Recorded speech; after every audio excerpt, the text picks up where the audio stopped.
And a happy Saturday afternoon from a sun-splashed northeastern Ohio day on the campus of Case Western Reserve University. It is early November.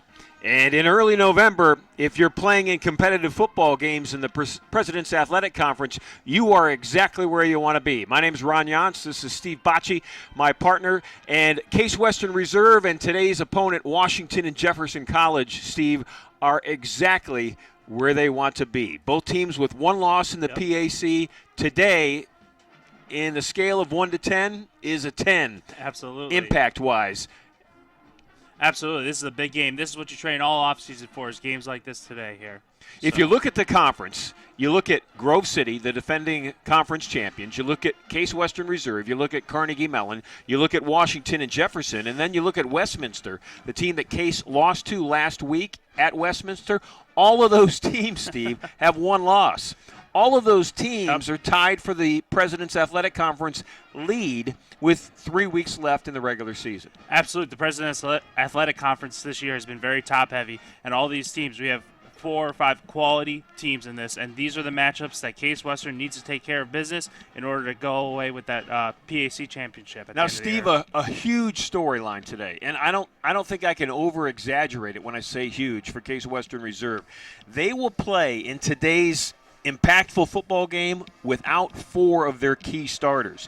We'll start on offense. They will be without Ethan Dahlem. Dahlem is a very talented slot receiver, a favorite target, one of the favorite targets of Alex Fromberg. And Dahlem may be Coach Debelak's most favorite player just because all of the things that he can do. So he's out. Absolutely.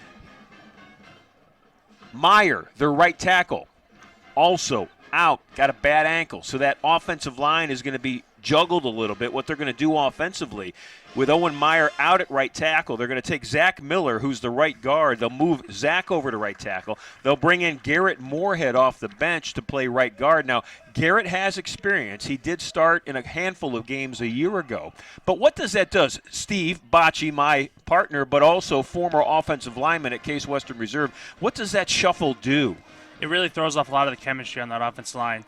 You're now 7 games into this. You've been practicing next to that guy all year round, and now you're getting shuffled around. I mean, it's just the small little things of how you get off a double team, how you're going to attack a blitz, and all these little things that, you kind of take for granted. It's almost like in a marriage, right, where you know what your wife's about to say before she says it. Well, that's how that tackle-guard relationship kind of develops over the year. And now that he's out, it's going to be a big step up for to figure out what's going on. And not only moving from guard to tackle, but moving from guard to tackle is also a very big step up in game. Well, 72 in your shot was Zach Miller out there warming up in pregame for Case Western, so he moves to right tackle. So now let's flip it to the defensive side. And here are the 2 starters that will not be playing today for Case Western, and they're huge, huge players. Caden Tong, their grad student at defensive end. I mean, he's one of the top sacks and top tackles for loss guys on this football team. And then they're also going to be without Ryan Cabrera, their outside linebacker, a senior. So you take away a grad student, a fifth-year player, you take away a senior, and it's Tong and Cabrera. I mean, these are 2 really, really impactful football players on a defense that probably is the strength of this football team. Absolutely, and it's going to be a real tough loss for the Spartans, and it goes back to the old adage of next man up. I mean, defensive football is it's a team thing, but it's also individual, and it's nice to have those studs out there, but if you got to be able to plug and play, and I'm sure Coach Miller has that defense ready to go. National anthem will go down to the field here at DeSanto.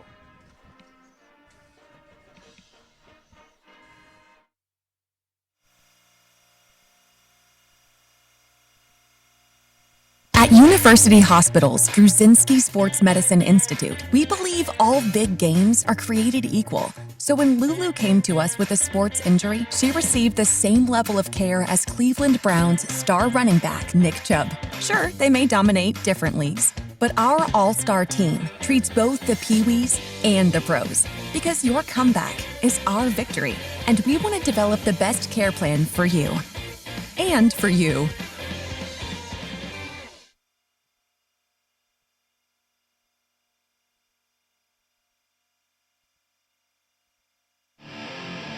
And good afternoon and welcome inside DeSanto Field for a big early November matchup as Case Western Reserve University, 6-1 on the year, will be facing Washington and Jefferson, 19th in the country. They are 7-1 on the season. Two of the teams that are not at the top of the PAC currently.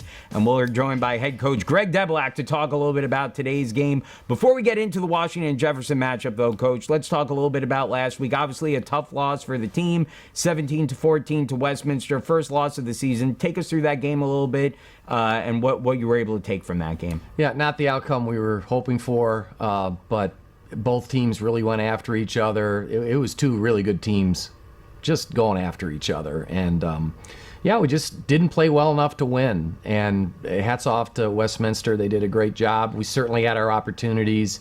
Let's hope we can grow from it because we still have opportunities over this last third of the season to be very impactful at a national level. So we're looking forward to having those opportunities. Coach, in the past, something you have mentioned with this team in particular was their ability to show resiliency and wanting to see maybe a little bit more of that, and that's going to be put to the test again this week. Have you spoken with the team about resiliency, especially following that loss last week? Yeah, I tell you, it was a tough one to get over. It stung. It hurt, and right after the game, I talked about, hey, as bad as this might feel now, we still have all our goals in front of them, and we are in control. If we win our next 3 games, we can be PAC champions. We compete in the national tournament. So those are all things that we should be focused on. But it is really hard to get over a loss like we suffered. But that's, we got to do it. We just got to move forward and just look to the next task. As you enter this game against Washington and Jefferson, obviously there is a lot to deal with that team, especially on the defensive front. They really get after the quarterback. Lots of tackles for losses. They can come from you from a number of different directions.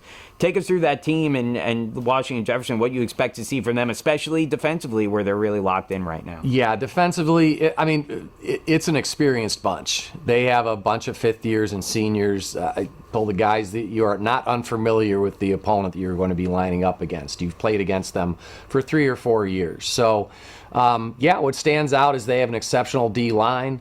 Their defensive tackle, number 58, is a returning All-American. He was second team as a sophomore, first team as a junior, and he's having his best season. Their linebackers are very athletic and quick, and their defensive backs do a really nice job. But it doesn't get back to them very often. That's the thing that I've seen quite a bit. Their defensive line is definitely what makes their defense go. And offensively, they are wide open, spread, a lot of passing. Their quarterback is exceptional at creating things on the run. Yeah, there's a lot to defend on offense, no doubt about that. Well, and you talk about defending on offense, and really it should be an interesting matchup because the strength of the defense this year has been the ability to rush the quarterback, has been the ability to defend in the secondary, and that's going to be put to the test this week. So can you talk a little bit about that group, how you plan to try to stop their pretty significant passing game this year? Yeah, and it is all based on RPOs and run game for the most part. So yeah, Coach Miller and his staff have put together a plan to deal with that, and everybody has to do their job. It gets down to that. But yeah, it's unique passing. It's a pass offense, but it's all based upon off their running game RPOs. And again, the main guy that makes it go is the quarterback. He's just exceptional when things break down or he gets on the perimeter making things happen. I'd be remiss if I didn't mention, too, that this week is going to be a big week for the team because you are bringing back the 40th anniversary team of the 1984 team, obviously the historic squad, first team to go undefeated in program history. Can you talk a little bit about what that team means and having them there, and then having them there to support the team in what is probably your biggest game to date this season? Yeah, it's a team that I'm familiar with. My brother played on that team. I went to games, and I know those guys pretty well. So it'll be great to have them back and honor them. Really, after a decade, I think there were no winning seasons or maybe one winning season in the 70s. They went 0-9 in 81, and 3 years later, they're undefeated and nationally ranked. So it really put Case football on the map. looking forward to, they're all coming in Friday night for dinner. I'm going to stop by, and I look forward to honoring those guys. Well deserved. And they point to the biggest game of that year was W&J. That they point to that a lot as the best team they played and beat them. So yeah, good to have them here, and hopefully that'll bode well. Well, certainly a little symmetry there, and it'll be fun to see how that plays out in just a few minutes. We're going to get going here in a little bit. Kickoff coming up from DeSanto Field. Case Western Reserve faces a huge test in number 19 Washington Jefferson. Kickoff coming up at 1 o'clock. We'll see you in a few here in DeSanto Field.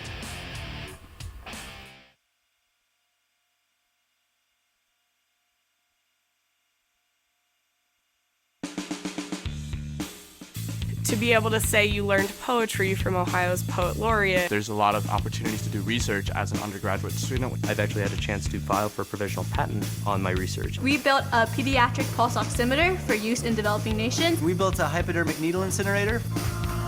Thanks to ThinkBox, I'm developing my concept for a fuel injector that makes jet engines safer and more efficient. It helped me earn a trip to meet President Obama and pitch my company to investors from the TV show Shark Tank. All I heard was, you have been admitted to Harvard Law School. You come out on the other side and just realize, wow, this is what I can do. This is how far you can go. And it feels really good. Spartans on the field here at DeSanto. And the captains are meeting at midfield.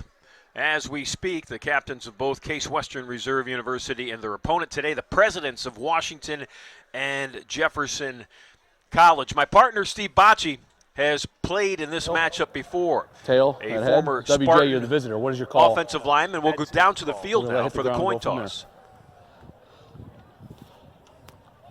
It is a tail. Okay, so you're going to defer to the second half? Yes, sir. You're going to take the ball, correct? Which way would you like to kick? Towards the scoreboard. You're going to stay right there, all right? Yes, sir. So as you've heard, the Spartans won the opening coin toss. They elected to defer it to the second half. They'll have the ball as we start the third quarter. So the Presidents will start on offense first. And, Steve, I ask you this. How important is the early part of this game based on the heartbreaking loss that they had a week ago at Westminster? Is that already behind them now, rearview mirror, not even thinking about it, or does it linger just for a little bit early in this football game? I think it always stays in the back of your head as a player. So it is very important for the Spartans to get out there and get a good start. Because if you start slow, you start thinking back to last week and, oh, no, here we go again. And all those thoughts start creeping in. But if you go out, defense, 3 and out, offense, nice drive, maybe score some points, that's going to really get the offense jump-started or get the whole team jump-started and get them back on track to where they were. So a week ago, Case Western was at Westminster. Westminster was one loss, their only loss in overtime to Carnegie Mellon in the President's Athletic Conference. Case Western was undefeated. Westminster wins that football game in a tight game that really went down to the final play. Spartans were inside the Westminster 10 going in for at least a game-tying field goal, if not the game-winning touchdown. And it was a pickoff of an Alex Fromberg pass that almost went the other way for a touchdown, and that ended that football game. And if you're Washington and Jefferson a week ago, they won. So they are 7-1 in the pack. Spartans are 6-1 in the pack. And this football game and other games that are being played today, along with Grove City and Carnegie Mellon and Westminster, are really going to shape, I think, the conference after today. After Saturday today, you're going to start to get a clearer view on who's in the driver's seat. And this game is one of those momentous games in the pack today that really is going to determine how the final couple of weeks play out. For Westminster, they come in very good on offense. You heard Coach Debelak say they run the spread, and it's a lot to defend. And that's coming from a Coach Debelak, who really feels that his defense this year has been able or is able to handle almost anything that they'll see. Well, they're going to see a lot today. And that strength of experience on defense, Steve, is going to get tested. And it will get tested right away, because the Spartans are going to, line it up. They're going to put the ball on the tee, and they're going to kick it off to a Westminster offense that has been actually a Washington and Jefferson offense that has been absolutely outstanding this year, averaging nearly 500 yards in offense per game, 483. Ooh, that's a pretty good mark there. And Spartan defense has been great all year, too. So we're underway at DeSanto Field, and the Presidents will return the opening kickoff And they will get it up to about the 25-yard line. That Spartan special teams defense doing a nice job. And that's where we'll start. Washington and Jefferson on offense to start this football game. Nice little return here. Good coverage. Breaking a tackle. This is part of the step up. When you play opponents like this, it's a different level of competition. You need to bring those little bad tackles. Don't cut it anymore. So Jacob Pugh, number 12, is their quarterback, the senior, 5'11", 195. He'll be in the shotgun to start the game. Pugh is he's the straw that stirs the drink on this run and pass offense. And there's a quick pass out. It's complete to Peduzzi. John Peduzzi, the junior, with the catch inside the 40. And that'll move the chains. There's just that RPO Coach Stebbs was talking about in the pregame. Read the defensive end, read the defense, fake the handoff, throw a little slant. So Washington and Jefferson throws for 313 yards per game, and they rush for nearly 170. So they do a little bit of both, and they do both well. 1st and 10, first possession. This is Pugh, and he'll keep it and throw, and his receiver did not see. He was open. Jacob Costco was streaking down the middle of the field, far hash at the 40. He just didn't look back. You'll see it here in the replay. Absolutely. He looks back and catches this ball. I think he's scoring. I think he is too. Yeah, those long legs on him, I think he was outrunning that Case defense. So the Spartan defense, just to repeat what we talked about in the pregame show, playing without two of their starters, Caden Tong at defensive end and Ryan Cabrera at outside linebacker. Pugh will keep it again. Little dump. This one's out to Zach Cernato, and Cernato is up to near the first down mark at the 49-yard line. This President's offense is really clicking and really firing all cylinders here. You see all the direction, all the guys going different areas, quarterback keeping the ball, faking here, looking here. That's tough to stop, and you really have to play good, disciplined defensive football if you want to have a shot of stopping this team. So Cernato's big 9-yard catch sets up 3rd and 1. And Washington and Jefferson needs to get to the 49. They'll get it. That was DeRosa. Kobe DeRosa with the handoff. He gets to the 50. That was the first non-option play they've ran.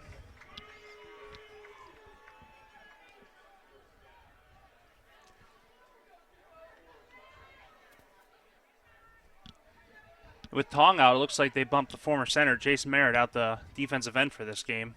See how he can handle himself out there on the edge. 1st and 10, Presidents.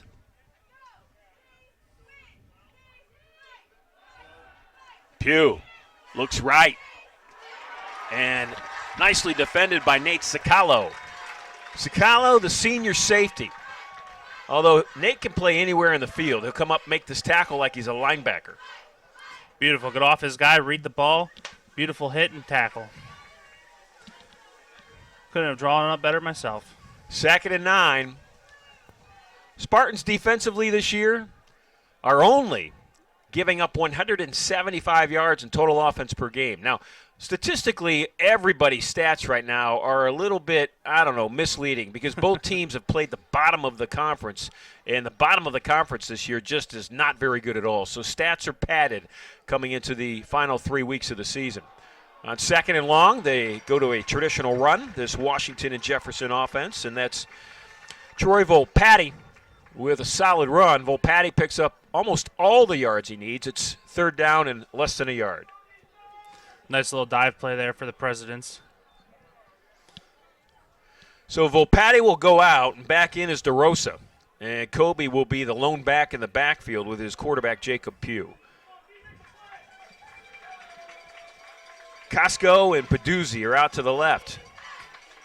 And the handoff for the first down goes to Kobe DeRosa. That offensive line for Washington and Jefferson looks like this. It's Elijah Staub, 6'3", 295 junior at left tackle. Adam Kozera, 6'2", 295, fifth-year player at left guard. Grant Cullens, the center. He's a senior. Right guard is Braden Penwell, junior, 6'1", 285. And we'll get to the right tackle in a moment. Pugh to throw. Again, reads the defense, throws it out to Cernuto, and Zach is all the way down inside the 20. That President offensive line, I know we were just introducing them, but they are really taking care of business here. I think this Spartan defense line, with the absence of Kane Tong, they really need someone to step up here and put some pressure. Michael Roginski, is the right tackle. Pugh looks right, throws over the middle, ball tipped. Spartans had an opportunity. Jacob Costco reached out for it, the wideout for the Presidents, and off his fingertips.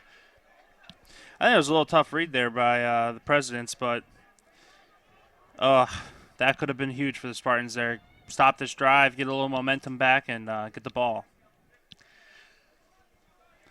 Mason Mell, number 7, hands on his hips for that Spartan defense. Mell, a junior safety. I don't think Pugh's going to give him too many more opportunities like that throughout the game. Well, there's Pugh, number 12. Senior quarterback. He's the main guy. Fakes hands, rolls right, near the end zone. Pass caught at the 1.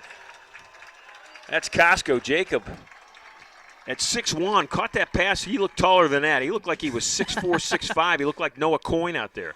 Absolutely. That's what I was thinking. Beautiful ball. Only where his guy could get it, right on the sidelines, and now we got first and goal from the 1. I got to tell you, Steve, the Presidents have made it look easy on this drive. Opening drive of the football game, and they're at the 1. And Pugh's going to hand it off. And banging right side of that offensive line, Kobe DeRosa is in for a touchdown.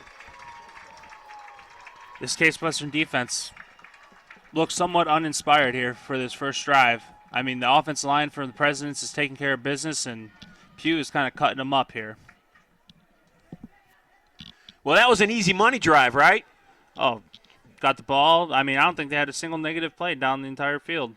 Everything they wanted to do, Washington and Jefferson, they did. This is Devin Wyatt, and he's in to kick the point after touchdown. And with it, it's 7-0. 10:18 left to play, first quarter. From DeSanto Field, we'll be back. To be able to say you learned poetry from Ohio's Poet Laureate. There's a lot of opportunities to do research as an undergraduate student. I've actually had a chance to file for a provisional patent on my research. We built a pediatric pulse oximeter for use in developing nations. We built a hypodermic needle incinerator. Thanks to ThinkBox, I'm developing my concept for a fuel injector that makes jet engines safer and more efficient. It helped me earn a trip to meet President Obama and pitch my company to investors from the TV show Shark Tank. All I heard was, you have been admitted to Harvard Law School. You know, you come out on the other side and just realize, like, wow, like, this is what I can do. This is how far you can go. And it feels really good. Spartans on offense next. That is the next storyline in this football game as you look at their sideline. And they've got some work to do.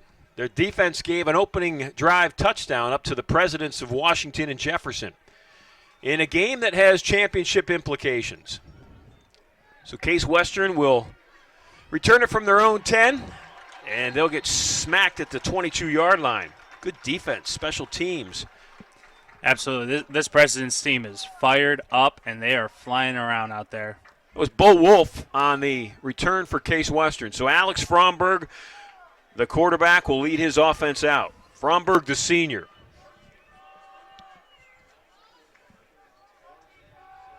Andy Kavsik, the first-year player, the lone tailback in the backfield. Now, Alex Fromberg will be without one of his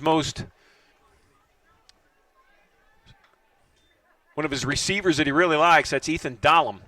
This is Kavsik with the run. And Andy's going to pick up 4 near the 25. So Dahlem is out. And you know, it's one of his favorite receivers. That was the word I was looking for that I couldn't get. Dahlem's got 500 yards receiving this year, plus he's scored 8 touchdowns. So that's impactful. He catches a lot of those underneath. I mean, Noah Coyne can spread this offense. Coyne at 6'4", is split out wide to the right. And he can open the defense up. And that allowed at times Dahlem to slip under. So who's going to replace Dahlem in those types of situations today? Will it be Alec Angelo? This is Coyne off his shoulder. Enough for a first down. Noah's up to it's close to a first down. He had the first down. and then driven back as he tried to advance. So they're going to mark him at the 30. He's going to be a yard short. I don't know if I agree with that spot. I don't either. There. I mean, forward progress. What happened to that? Absolutely. I mean, all 6'4" of them falls down. I think he at least fell down with the ball at the 31, but hey, I guess Mr. Line Judge down there has a better view than us.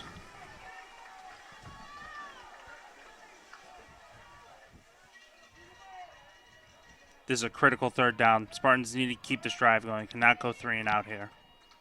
President's looking like they're going to jam the middle. Pitch it out to Kavcik. Andy's got to break a couple of tackles. Will he get it? Andy, keep going, keep grinding, pushing that line. Let's see the mark. I think he got it. They're going to give him a good mark. It's going to be enough for a first down. You know, we've mentioned many times, Steve, as we watch Kavcik here try to, just get out of jail, that he's tough to bring down. I mean, the coaching staff, one of the reasons that they love him, that he's a starter as a first-year player, is because of exactly what you just saw. Absolutely, and that was probably the hardest 2 yards he's ever earned in his life. So really leaning on that inability to tackle him there. Helped the Spartan drive continue. This is Angelo in motion for Case Western. Fromberg to throw. Deep ball, left side. Caught! And that's Noah Coyne. Check that. Dylan Cave. Absolutely. Just burns him off the ball here. Gets the separation. Beautiful ball by Fromberg. First down, Spartans. Dylan Cave, the 6'1 junior. That was a perfect pass from Alex Fromberg.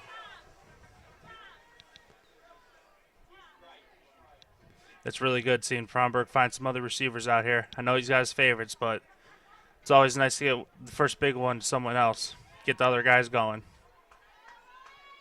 Gage Dusler now in the backfield. Dusler, actually, it's Sean Michael James, the fullback. He got the handoff.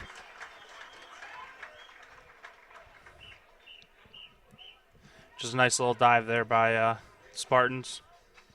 Keep the Presidents honest. That offensive line, left tackle David Friedman, the junior, 265. Peter Kelly's the left guard.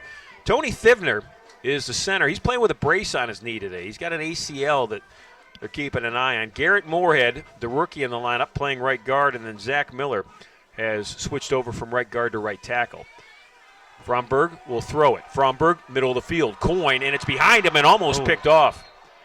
That is something that Alex, a week ago against Westminster, had trouble with, making the pass. I mean, he has had a great senior season percentage-wise, but he struggled a week ago, and that's just a pass behind his 6'4 receiver. Absolutely, and I don't know what he was thinking there or what happened on that throw, but, I mean, you had Coyne out there, and he was ready to take that into the end zone. So it's 3rd and long. Spartans need to get the football to the 25. Coyne will have 4 receivers in this offensive set. Fromberg's pass behind Noah Coyne. Back-to-back misses, and the Spartans with a decision to make. Yeah, he's got good protection here, sets his feet, throws, and just behind him. I mean, Coyne's got about 4 inches there on that cornerback, Angelo Volmino. And he's all hyped up. You can tell he's excited for this matchup. So here we go. An important play early in this football game. Spartans down 7 as Washington and Jefferson march down the field on their opening possession. Case trying to keep their drive alive. Pass over the middle. Caught! Touchdown! Oh, yes! That's Bo Wolf. Whoa!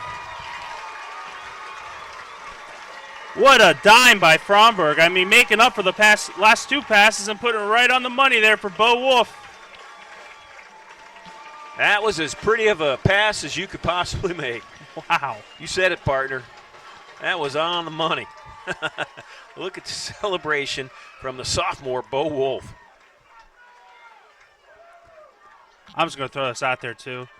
There is nothing more exciting than scoring on a 4th down. I mean, everyone... Oh, and the kick. Right through the uprights. Sorry, I didn't mean to steal your line go right there. ahead. But scoring on a 4th down is one of the best feelings you can have as an offense. I mean, you're just hoping to get that first down. You put 6 up there. Woo! That'll get the juices flowing. We'll be back. Game's tied at 7.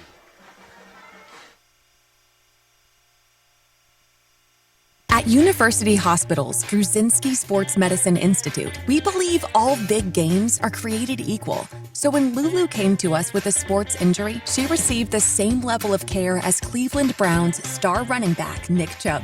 Sure, they may dominate different leagues, but our all-star team treats both the Pee-wees and the pros, because your comeback is our victory, and we want to develop the best care plan for you. And for you.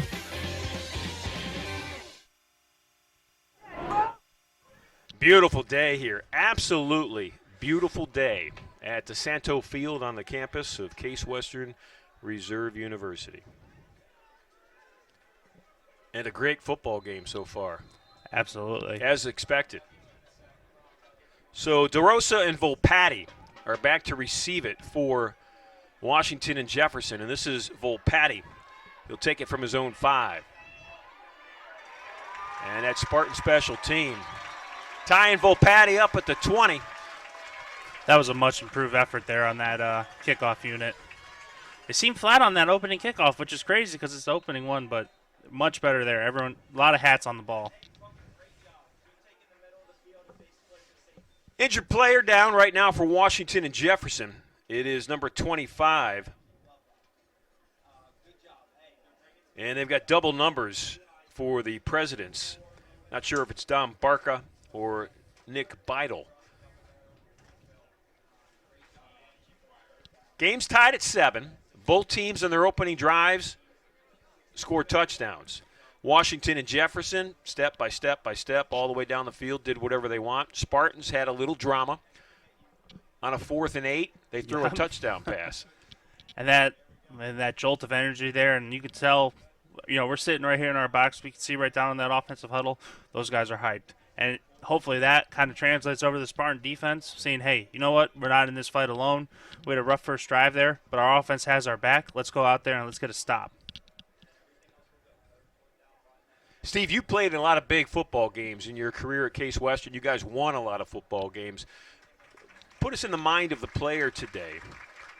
You wake up, it's Saturday morning, it's game day. You've got a 1 o'clock kickoff, so an early game. You don't have to think about it all day long for a night game like 7 o'clock. Mm-hmm.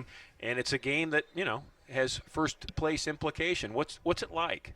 I'm not going to lie. I was always the guy who was very tense. Like before the game, I didn't talk much. I know a lot of my teammates kept it real loose in the locker room, conversations, jokes, whatever.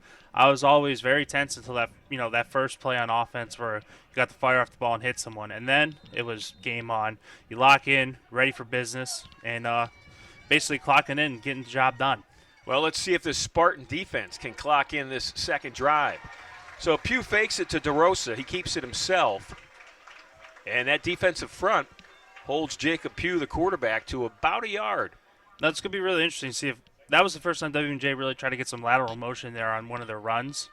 This Spartan defensive line is much smaller than the President's offensive line, so they should be able to move laterally much better than them. Now, we'll see if the Presidents stay down that trend or if they try to keep everything in the middle and try to close off those ends and bottle them up. Joe Mealy is right in the middle of that Spartan defensive line. Pugh to throw. Boy, Pugh, he's got all sorts of arm angles. I mean, there were defenders in his face that time. Somehow, some way, he got a pass off to number 33, Zach Cernito. Yeah, maybe in the springtime he goes and plays shortstop for the Presidents. I'm not sure. But, that was beautiful execution there. You notice that President's offensive line kept that Spartan defense line locked up inside, and it's really just a game of the outside linebackers, which is one of the most important position groups in this Warren Miller defense. He has a lot of those guys, and today is the day they have to prove their worth. This time the handoff, DeRosa with it. Osie's going to tie him up at about the 37, the Spartan cornerback, Osi Chukocha. Positive run, though, for DeRosa. Kobe DeRosa, rushing-wise, came into today 263 yards rushing. Averages about 5 yards every time he touches the football. And he got that on that run.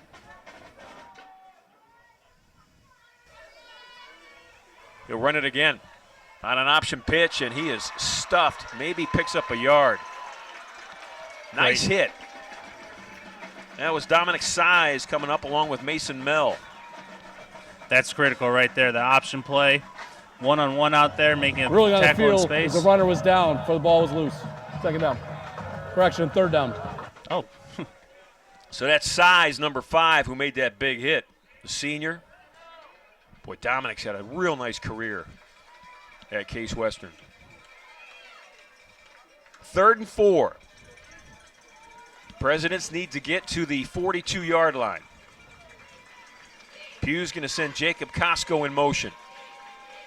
He's going to look to Costco. He throws it over the middle. This one's caught. I tell you what, Cernuto, number 33, has become a favorite target in the first 2 offensive possessions for this Washington and Jefferson offense. Absolutely. He's just kind of sneaking out of the backfield there, it looks like, or they put him in that like wing formation, really kind of weird offset back kind of thing, and he just keeps sneaking out there and getting the ball. Coming into today, Zach had 18 catches. He's got at least, I think, 4 so far in the first quarter. So it's 1st and 10, and the Presidents get a new set of downs. Pugh trying to fight for his life, and he is going to be thrown for a loss in a big one. I think Bush gets the final tackle there, but that's all Jace Merritt closing down on that bootleg out there to the right and just following his tackle and disrupting the play and getting in the backfield. Bush gets the stats, but that's all Jace Merritt right there. Bush, the junior, Jace Merritt, the grad student. You know, Jace is a converted offensive lineman, and he's done a real nice job this year playing on that defensive line. So it's 2nd and long. Pugh to throw. Straight drop back, going to step up, and it's almost picked off. That was Mason Mell. There's that arm angle thing again. You see what I'm talking about, Yeah. Steve? I mean, he really changes his arm angle almost every throw. That's very impressive. And once again, that not too many mistakes he's making, but it seems like one a drive so far, and Spartans couldn't capitalize. The Spartan defensive line is getting much better pressure here. That defensive line, A.J. Dodowski, the grad student, Merritt, Joe Mealy, without Caden Tong today. Tong's out. He's got a broken hand. Big 3rd down. Pugh to throw. Deep ball. Right sideline. Well covered. Dive, and it's incomplete with no penalty flags to the dismay of Jacob Costco. Oh. Costco rips his helmet off, that's and 15. he's going to get thrown That's for a 15. Now he's buddying up against a teammate. He smacked a teammate. He is upset. I mean, he is so upset. You almost wonder if you give him more than a 15-yard penalty. He berated the official, ripped his helmet off, threw it. While still on the After field. play was over, unsportsmanlike conduct, 14 to the offense. It's a 15-yard penalty. That's number 14's first unsportsmanlike conduct for disqualification. Now, I'm not surprised. I'm with you. I think that should be more because that was egregious. Yes, and it was all on within the white lines, right? Yeah. Like you can take your helmet off, throw it on the sidelines. Yeah, Is he that was right? on No. the field when That is bad. Sorry, I was trying to find a word that I could say on this broadcast, but well, if I'm a leader on that team, like a senior captain, I think I walk over to my teammate and I set him straight. oh yeah, that's there's some words there that need to be said to him. And Sirianni, he runs a good program over there, and I don't think he's going to let that fly. So it's 4th and forever, 4th and 29 for Washington and Jefferson. So that's a good defensive answer, right, Steve? Absolutely. The Spartan defense are getting after it. Now, I mean, that was good coverage. He didn't turn his head, half and half, but absolutely what the Spartans needed to come out and do that drive. And important mentally. Yes, because that first drive was dominated by Washington and Jefferson's offense. Absolutely. They kind of look like the W&J scout team out there that first drive, but this is the Spartan defense we've seen all year. Punt team set up. Spartans look like they're coming. Flag is down. They will not even get the punt off. It's a motion penalty, so they're going to back up W&J 5 more yards. False start. Offense, number 1. Back 'em 5-yard up. penalty. 4th down. And these are the little things in these big power matchups that determine the game. Turnovers, penalties, false starts, unsportsmanlike Please reset the game conducts. clock. 2-4-2. Please reset the game clock. Unsportsmanlike conducts for chucking your helmet while you're still on the field. those are the little things that good teams do, right, and set apart good and great teams. And the Spartans right now have that edge as one of the least penalized teams in all of Division III football, nonetheless. Bo Wolf standing at his 42, anxious to return a punt. Spartan's going to come after it. And here they come.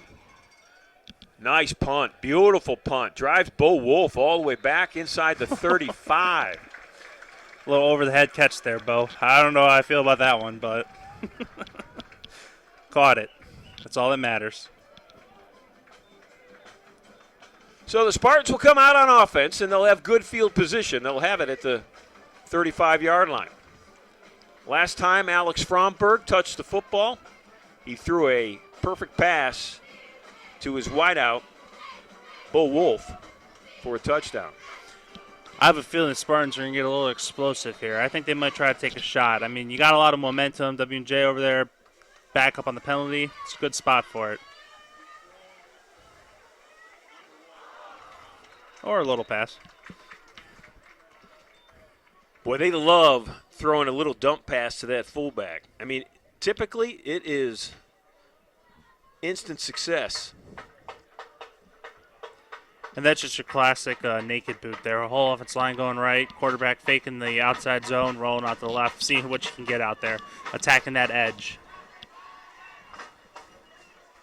So Kavcik in the backfield with his quarterback. It's 2nd and 10. Andy's going to get the handoff. He's going to try the left side of that line. He's just going to push it.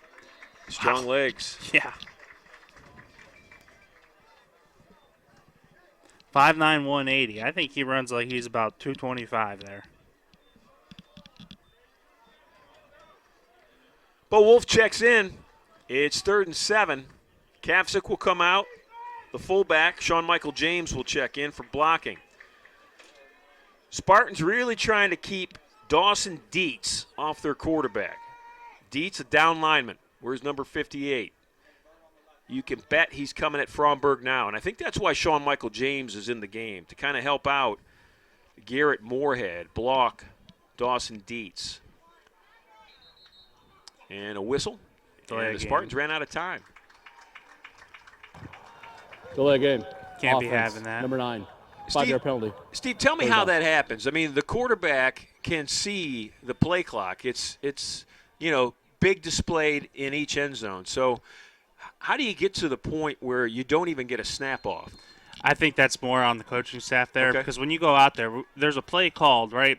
And it's usually like the routes and everything don't get fully called until the Spartans would line up, and then you see what the defense is in. Then Coach Debs will either give it a green and go, or he'll change the play right before the snap.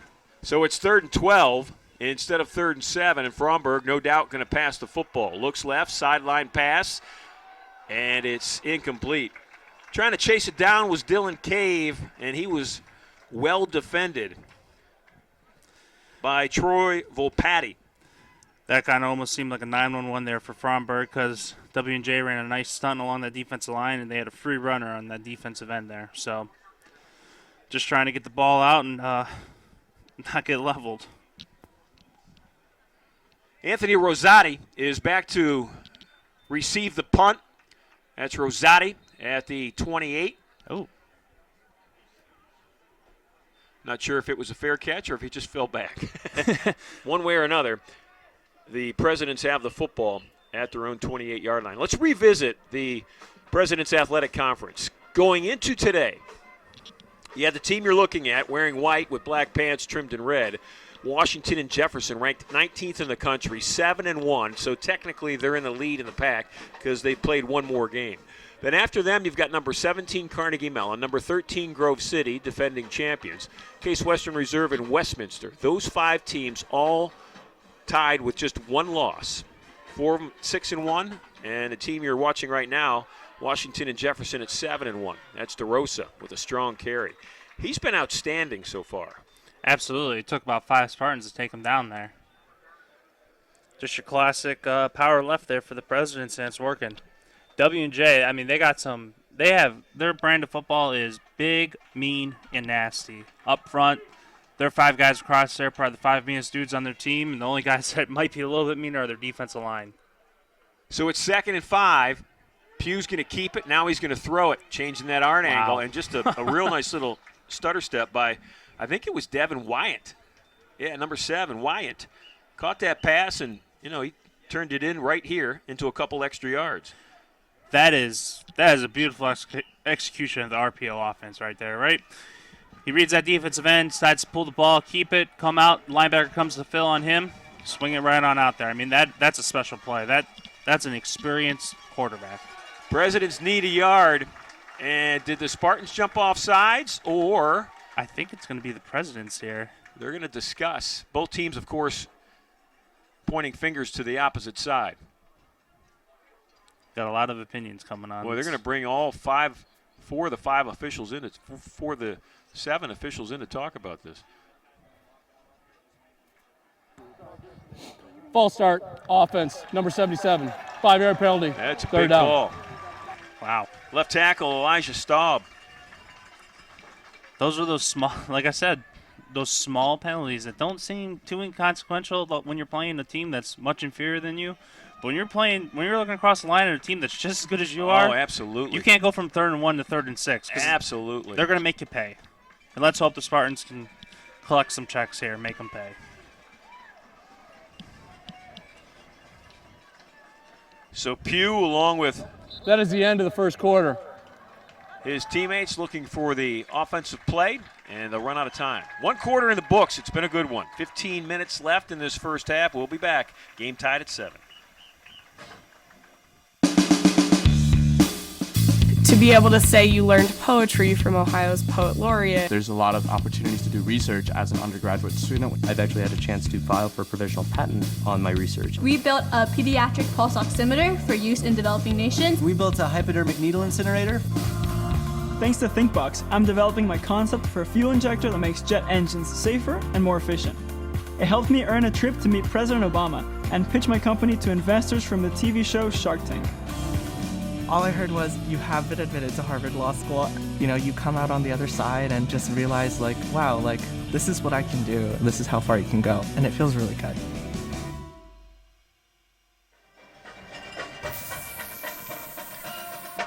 President's on the sideline, facing a 3rd and 6. They took the opportunity. It looked like they were somewhat confused as to what they were going to do offensively, and the clock in the first quarter just ran out on them, and it might be a blessing for them because they had the opportunity to go to the sidelines and talk about it. So we'll see. Absolutely. It looked like there was a lot of confusion over there before the play call. And a little reset here. Oh, got to touch the ball. Yep. Joe Mealy, the nose tackle right over the center on 3rd and 6. Pugh to throw. Open. This is DeRosa with a nice sidestep that made that little pass into a first down. That one was all Kobe DeRosa. Nice little outlet there. Everyone's going deep. Spartan defense gets there. Beautiful avoidance of the tackle there, and first down for the Presidents. DeRosa the junior. Power pack, 5'10", 200 pounds. Remains behind his quarterback, Jacob Pugh.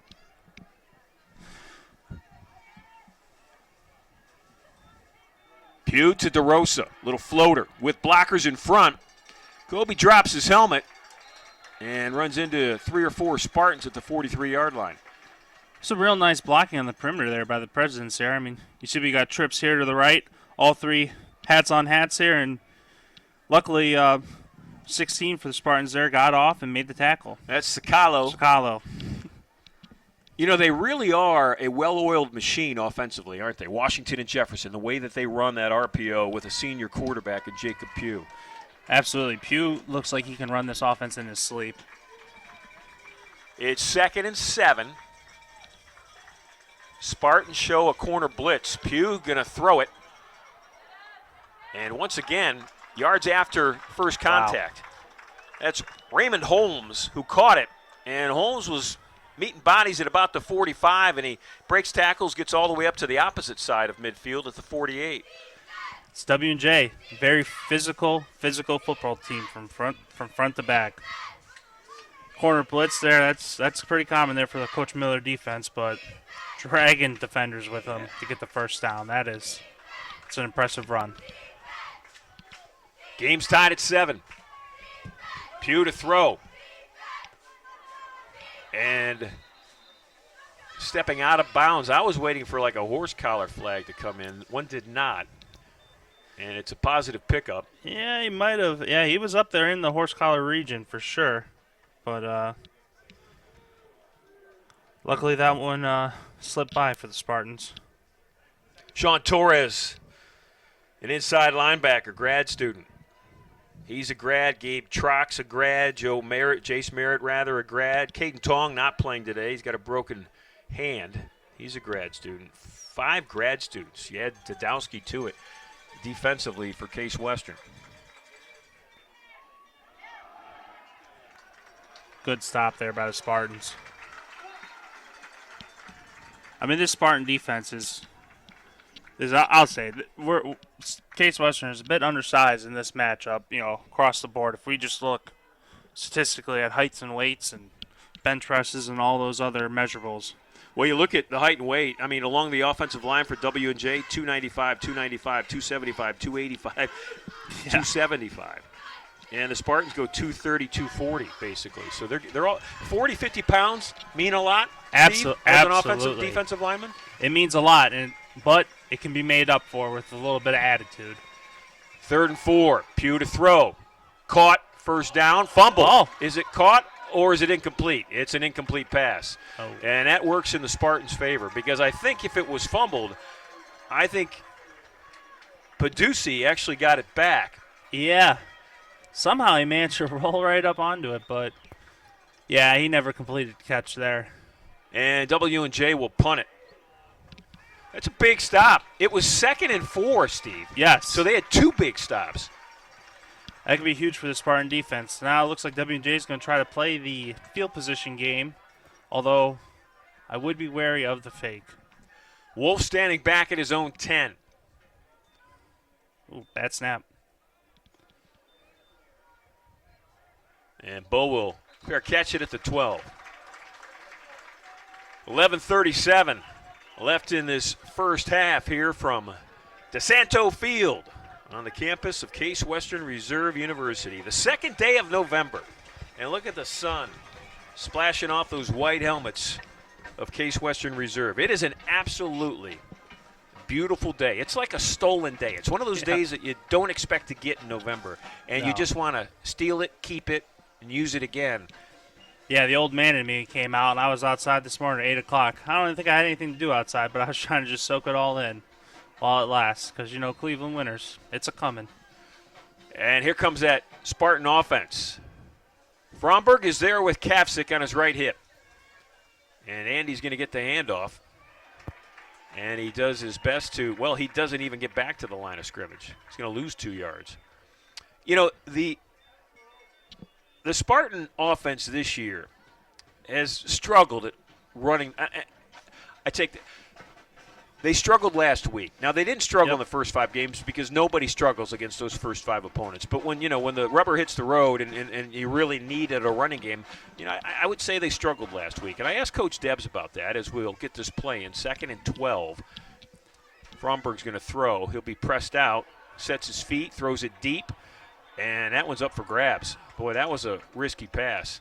I know it's going to 6'4" Noah Coyne, but nonetheless, there were 3 Presidents defenders around Noah Coyne.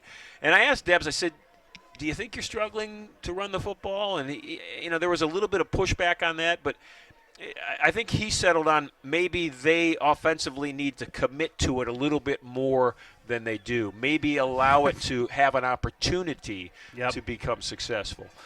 Oh, that sounds exactly like what we used to tell Coach Debs. But, no, I mean, it's tough to run the football to begin with. And then when you go against this 4-man front, now 5-man front, I mean, it's like trying to run the ball in the phone booth. 3rd and 12, Fromberg again, deep ball. Caught! What a circus catch! Going up and getting it for Case Western Reserve at midfield was guess who? Bo Wolf. Wow. Now that, once again, another beautiful ball, but forget the pass. Look at that catch. I mean, going up, high pointing the ball, coming down with it on top of the defender. Wow, Bo Wolf. Wolf, a sophomore, 5'10", 165.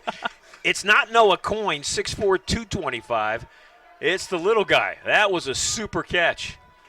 Little guy making big plays in the big game. Love to see it. Gage Dusler, now the back in the backfield for the Spartans at midfield. Gage had it, almost fumbled it. That was an odd handoff. Boy, the Spartans are lucky to still have the football. I'm not sure Gage thought that he was going to get the handoff that time. No, I mean, that was the Spartans there. That's just your RPO, right? And as a running back, you're taught always run like you have the ball. And I don't know if Fromberg maybe it looked like he might have pulled it out there a little late, but regardless, sloppy play, reset, second down.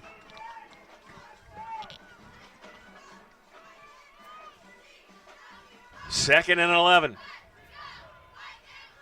Fromberg in trouble. Sideline, come back. Almost a great adjustment that time by Alec Angelo. Boy, good work defensively. Yeah, beautiful hit. I mean, it's just a great play by the President's defense back. Waited for the ball to come in. As soon as he made contact, got in there. Clean, good defense. Marcus Harrell with a nice shot. Otherwise, I think Alec Angelo completes the comeback and makes that catch. It's 3rd and 11. You notice this President's defense now is giving these Case Western receivers a lot of space. Those first two drives, they were playing right up against those receivers. Now they're almost 10 yards back. Spartans not afraid of a 3rd and long, even 4th and long. Fromberg with pressure, steps up, deep ball. Angelo out there, and he's not going to be able to run it down. They tried, unsuccessfully. Referees are really letting them play out here today. I'll give them that. I mean, there was a lot of hands going on in that sequence right there that you're looking at in the replay. Absolutely. In the case, Spartan receivers, this W&J defense, once again, physical team. Case is going to have to adjust, start playing a little more physical. Rhodes will punt it, gets his left foot into it, and a fair catch, successful at the 13-yard line. Well, there wasn't points on that drive, and I know we're used to seeing Case Western Reserve drives end in points, but that is a big win there for the offense, just in the fact of they got the ball on their 12-yard line and they managed to flip the field. Was it mostly on the leg of Rhodes? Yes, but hey, now you got the W&J offense backed up there, and let's play complementary football and let's see what this defense can do. One of the things that Coach Deb said to me this week is he told the football team after that heartbreaking loss on Saturday that, listen, guys, our goals are still very much in front of us. Mm-hmm. I mean, we control our own destiny. 5 teams tied for the President's Athletic Conference lead right now with 1 loss. Spartans with 3 of those teams that they'll face over the next 3 weeks, including today. Pugh, boy, he had, 3-4 fakes and completes that pass. That was just a beautiful display of, experience by the senior quarterback. He was so patient. 1 fake, 2 fakes, 3 fakes, and then the 4th one, he finds an open receiver. I mean, he had 3 Spartans committing to the guy he was faking to. That's impressive. I mean, that's, like you said, experience and athleticism. It's a deadly combination. One of those goals, back to Coach Debelak's point, goal still in front of us, knocking off this W&J team today. They'll have to play well to do it. Pass over the middle. That's Costco. Jacob with running room, and he's near midfield. Kept his helmet on that play, too. Sorry. But no, just beautiful play right there by Pugh getting out on the edge. Well, again, arm angle. To get that pass off, if you saw it in the replay, the Spartans had a defender. Yeah. In his face as he threw that football. But as he's coming out there on that edge, the Spartan defense also has to respect his ability to tuck the ball and run. So they start coming off the receivers. The next thing you know, you got a guy wide open. It's all about discipline here if you want to stop him. This one, the handoff to Rosa with it. And Kobe is going to get up inside the 45. He'll be down at the 44. Timeout for an injured offensive player. Timeout. And there is an injury for W&J. It's Raymond Holmes, one of their wideouts.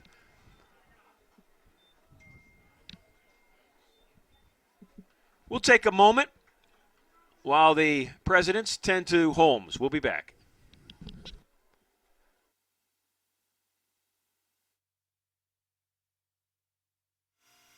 At At University Hospitals, Gruzinski Sports Medicine Institute, we believe all big games are created equal. So when Lulu came to us with a sports injury, she received the same level of care as Cleveland Browns star running back Nick Chubb.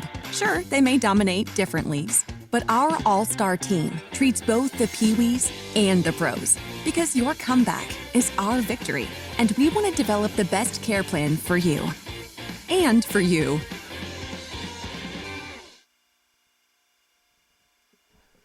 Injured players still down on the football field for W&J. Number 1 is Raymond Holmes. Holmes, a senior wideout, working that right shoulder. 7:58 left to play in the first half. Both teams got the football on their first offensive drives and went down and scored touchdowns. W&J did it very methodically, very convincingly. The Spartans needed a 4th down strike to convert on their touchdown, and it was exciting. So one was boring, and the other was exciting, but both count for 6 points and the extra point. It's 7-7 as we're midway through this second quarter. 2nd and 7 for the Presidents, and that's Costco in motion. Jacob has been a favorite target of Pugh. Pugh's going to look that way, and he'll throw underneath, and it's a first down. And that's the new favorite target, Zach Cernuto. Absolutely. Just sneaking right out there and using that speed to beat Case Western defense out there to the edge. Cernuto is 5'11", 215. He is built like a fire hydrant, and he has been tough to not only take down but just cover. They don't seem to see him for some reason. He has been open a lot. 3rd and short. That was DeRosa, who tries the left side behind Staub and Kozera. And Kobe's going to get the first down. He'll be down at the 35. Nice little classic dive play there to get the first down. And those little plays there, I mean, that really keeps your offensive line, your running backs, and everything, that keeps them aggressive and keeps them hitting hard. Because it's not easy to run that RPO where you got to be a little more sensitive, a little more methodical and technical with your blocking. Every once in a while, those nice little, hey, line up, fire off the ball, let's go get these 2 yards, that'll give you a nice little jolt. Ball's at the 35. First down. Pugh's going to throw it. And that's the first time he's missed Cernuto. I think he actually threw that ball from below his hip. Well, we'll see it right here. Oh, maybe it was just my angle. Complete sidearm, though. Yeah. I mean, it wasn't over the shoulder pad, that's for sure. I'm going to have to look up the W&J baseball roster after this. See if he's a relief pitcher? Something.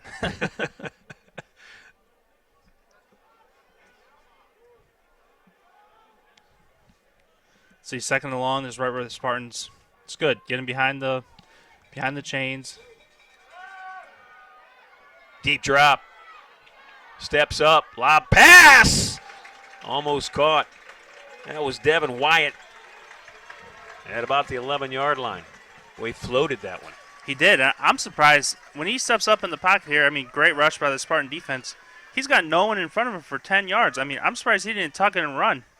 He could have easily gotten the first down there, but, hey, I guess that's all those arm angles and slinging the ball all around the yard. Well, Gabe Trock, the middle linebacker, doing a nice job dropping back in coverage that time, making that a very difficult pass for Jacob Pugh.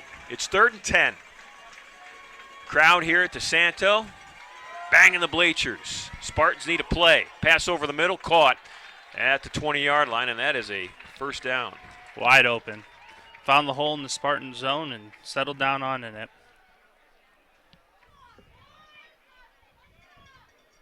Both teams, frankly, have done fairly decent on 3rd down conversions today.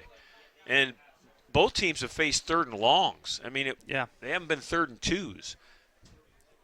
Well, we have 2 very dynamic offenses here, and they have very deep playbooks and a lot of different options they can run. It's another one of those drives for the Presidents, very much like the opening drive. This is DeSanto trying to break tackles, still up and no longer. That's Osi Chukwuocha with a great open field tackle. They're going to mark DeSanto. See, there's that Yeah, that was. I mean, DeSanto was tackled back at the 24-yard line, and they just gave him the mark at the 20. I don't understand that. That's a horrific spot there. I mean, he ran backwards or bounced off, still up. Like He's still up. Yeah, I would have gave him at least. They marked that football at the 20-yard line. That is a 4-yard gift. This is Costco in motion. Boy, there's that little dump pass. This quarterback is something to watch. I mean, Jacob Pugh, he's maddening, right, if you're a defender? Oh, absolutely, because you're never right with him. You go after him, he's going to dump it right behind you. You stay back, he's going to fake you out and find another guy. I mean, this is going to be a big-time adjustment here for the Spartan defense. I'd expect them to maybe pull off a little pressure on him and really kind of stay on the receivers, but then if he starts cutting you up with running, what are you going to do there? It seems like the scouting report going in for the Spartan defense was this guy's got some legs, so we need to get after him and make him throw the ball. And now he's making him pay. 3rd and long, or 3rd and short, 3rd and 2. W&J needed to get to the 10. They'll mark the Presidents down at the 11 on that run by DeRosa. So it's a decision time. It's a big play here. Crowd getting into it. Defense needs to hype up and get a nice stop here. DeRosa behind his quarterback. He'll get the quarterback's going to keep it. There's Cernuto. He's going to go in for a touchdown. Look at that. Wow. I'll say it again. Cernuto, before today, had 18 catches in the first 8 games of the season. Obviously, when they scouted Case Western this week, they saw an opportunity to get this guy involved in the offense, and he has been a weapon. He has. I mean, just those little routes sneaking out of the backfield there, and I mean, once you get a guy his size of the ball, I mean, he's going to create some missed tackles. So, obviously getting rewarded there with the touchdown.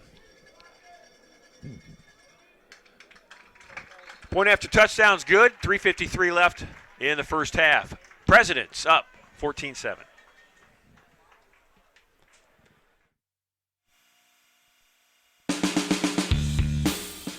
To be able to say you learned poetry from Ohio's Poet Laureate. There's a lot of opportunities to do research as an undergraduate student. I've actually had a chance to file for a provisional patent on my research. We built a pediatric pulse oximeter for use in developing nations. We built a hypodermic needle incinerator. Thanks to ThinkBox, I'm developing my concept for a fuel injector that makes jet engines safer and more efficient. It helped me earn a trip to meet President Obama and pitch my company to investors from the TV show Shark Tank. All I heard was, you have been admitted to Harvard Law School. You know, you come out on the other side and just realize, like, wow, like, this is what I can do. This is how far you can go. And it feels really good. Cernuto, number 33, in the middle of that shot there, seated on the bench. If you look through his teammates, you can see him. He has been, I think, I mean, you know, Pugh is obviously extremely valuable.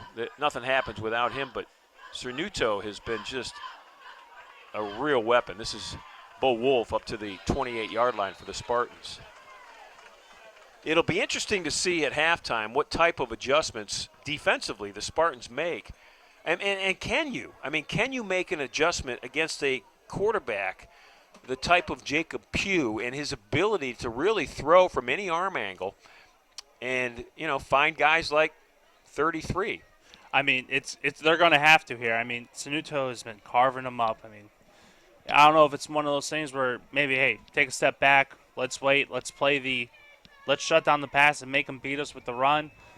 But that's part of the RPO offense is if you stop one, the other one's still there. Little bubble screen, and it is defended well. Dylan Cave caught it and went absolutely nowhere. Mason Kasprak was there at his cornerback spot. He fought through a block and made the quick tackle. Yeah, just a little jailbreak, short side of the field screen here. You got to get that. Bo Wolf's got to have that block. If you don't get that block, nothing else works. Because you got all those offensive linemen coming out there. You got everyone coming there. But the point of the attack, that first block has to be made. Sean Michael James has checked into the football game. He'll line up in a slot. Kavcik, the lone back, behind his quarterback, Fromberg.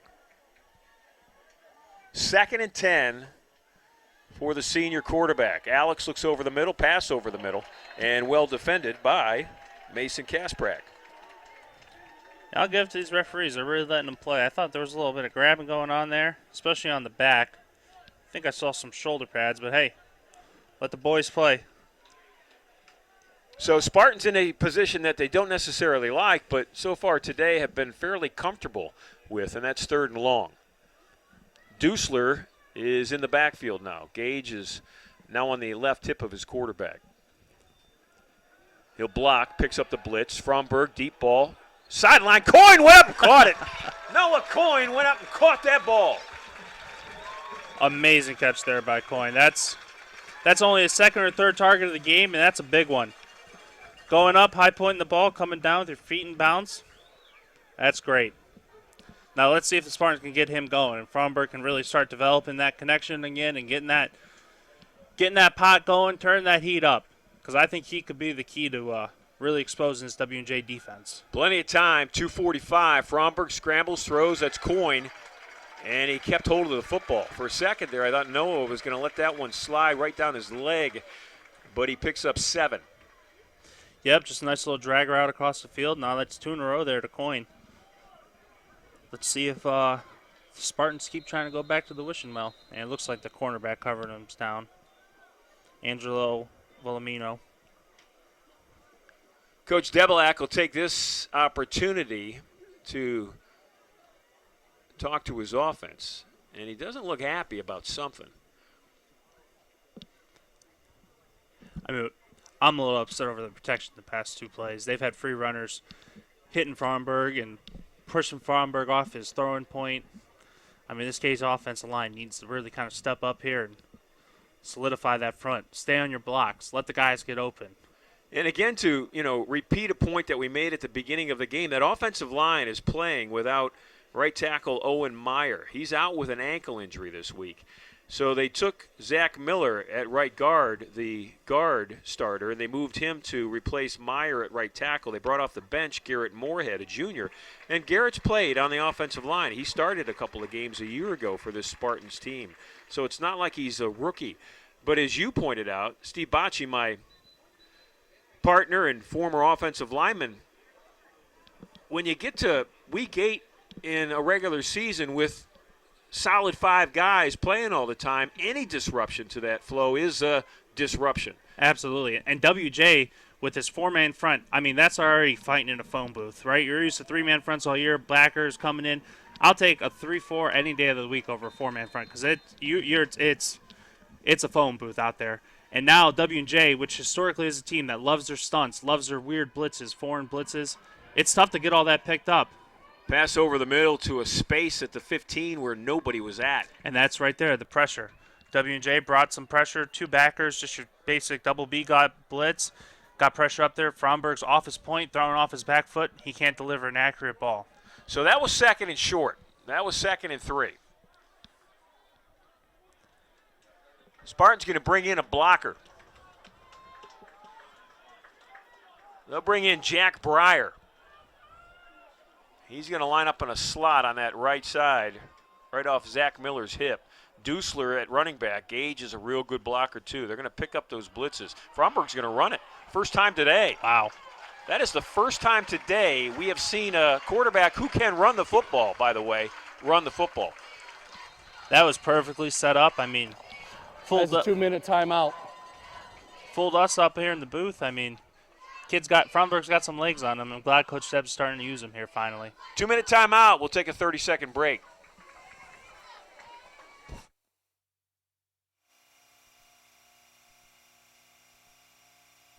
At University Hospitals Druzinski Sports Medicine Institute, we believe all big games are created equal. So when Lulu came to us with a sports injury, she received the same level of care as Cleveland Browns star running back Nick Chubb. Sure, they may dominate different leagues, but our all-star team treats both the Pee-wees and the pros because your comeback is our victory, and we want to develop the best care plan for you and for you.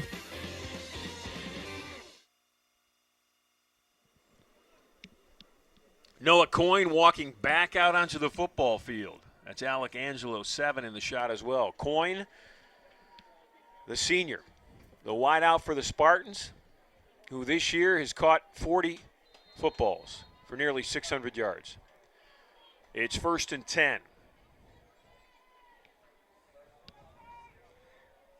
Let's see if the Spartans can continue this drive because it's absolutely critical. They do not give the ball back to W&J. Alex to throw with pressure, going to throw it deep at the 10, and there are 3 flags down. You had pointed out many times, Steve, that the officials have really allowed a lot of hand checking to go on. Not that time. No, let's got to get a little better look here. I don't know about that one. And being one of the most biased announcers I know, that one, I think that was just kind of a poorly thrown ball. And the W&J Pass fans. interference, defense, number 4, 15-yard penalty, automatic first down. So the ball will go from the 37, and it'll go all the way to the 22. Someone write this down. I disagree with that call. This is the first time my partner, Steve Bocci, has disagreed with a call in favor of his team. I mean, here's a former Spartan football player standing next to me. But we'll take it. Right, Steve? Absolutely, yeah. We're not going to give it back. No. I disagree with it, but hey, let's still enforce it. Ball's at the 22. Spartans down a touchdown inside 2 minutes left in this first half. Gage Dusler, the back in the backfield. And a whistle. Somebody moved for Case Western. False start, offense, number 6, 5-yard penalty, first down. The way Bo Wolf was hanging his head, it looked like he did something wrong there. Well, Wolf's had a real nice afternoon so far at wide receiver. I mean, that's what we were talking about earlier there, right? Dahlum's out. Who's going to step up? Looks like Bo Wolf has decided to fill those shoes. Kavcik now in at tailback. The first-year player replaces the senior for this play.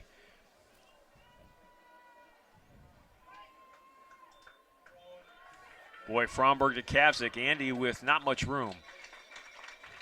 There were a lot of presidents over there and not many Spartans. Yeah, that was just a naked screen there, and the President's defense line right there, if you see the point of attack on the Spartan left tackle,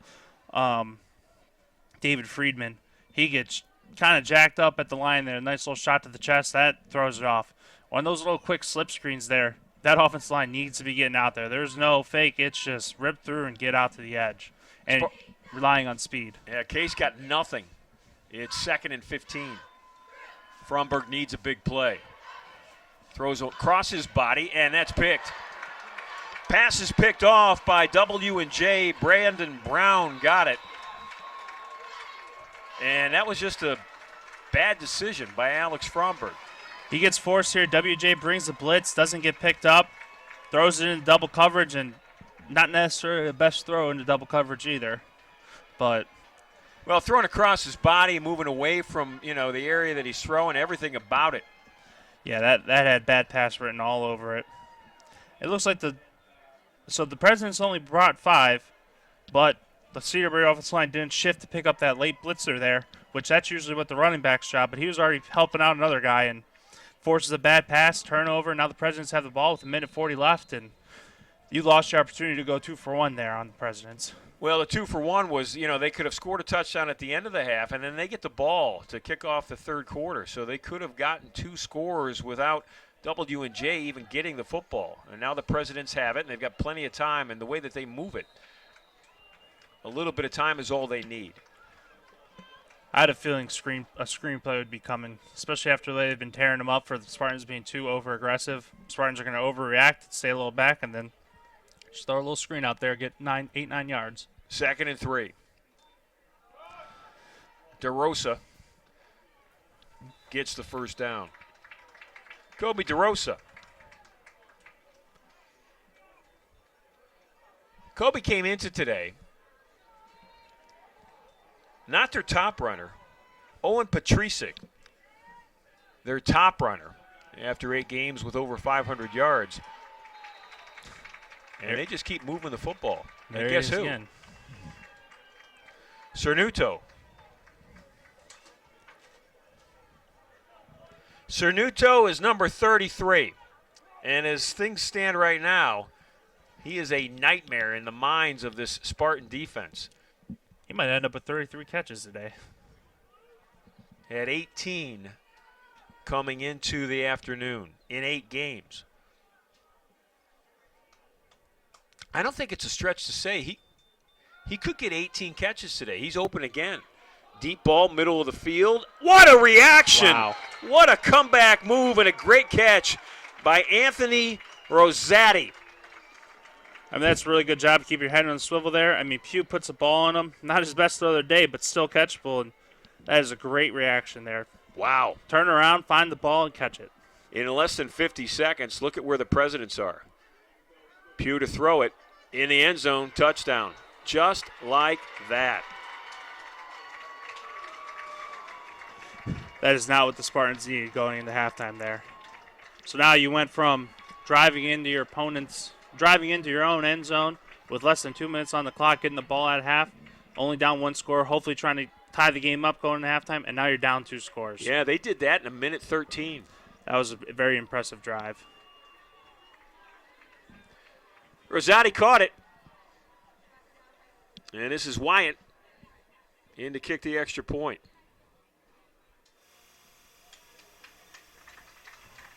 And with 46 seconds left in the half, it is 21-7 Presidents.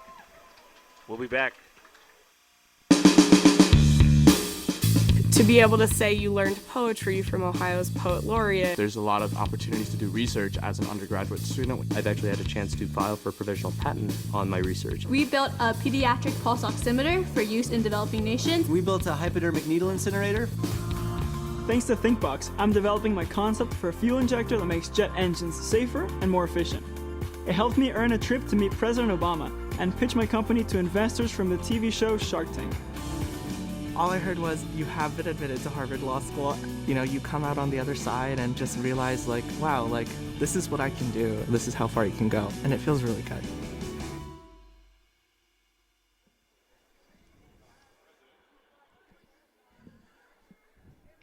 Tough stretch of a minute 13 for head coach Greg Debelak and his Spartan team. They went from an opportunity to tie the game. They were, deep in the W&J end to a turnover and then a minute 13 offensive clinic by the Presidents that led to a real easy touchdown and a 2-touchdown lead. So the Spartans still have 40 seconds left. And with the ability of Alex Fromberg to air it out to some talented wide receivers, I mean, they could get down and score, and they certainly need to. Oh, I think that's Coach Deb's full intent here. I mean, 40 seconds, 3 timeouts, that's plenty of time for this Case Western offense to get down the field. They've shown they can do it, but can they do it on this stage against an equal or greater opponent?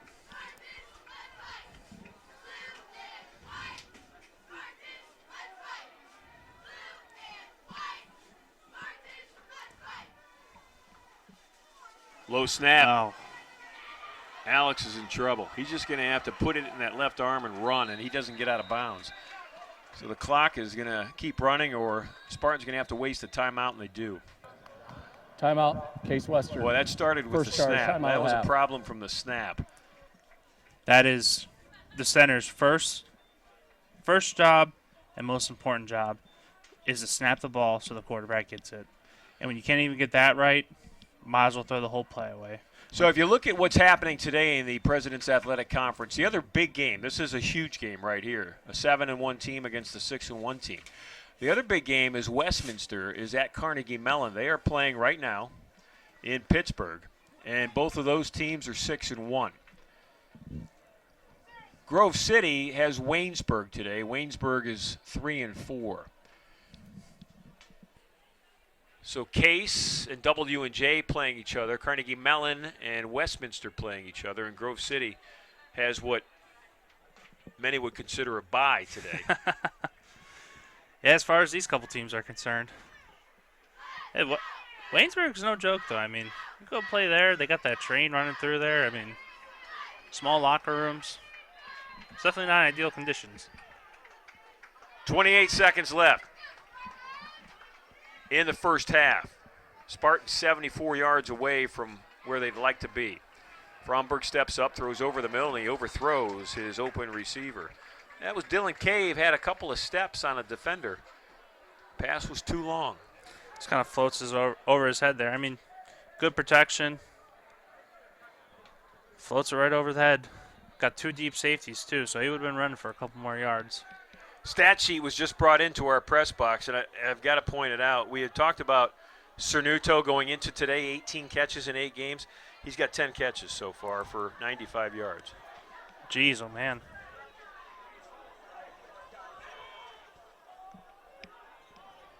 Third and 5.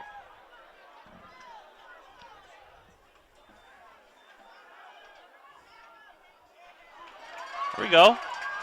Run. Enough for a first down. Still running with the football. Dylan Cave, and Cave is all the way inside the 35.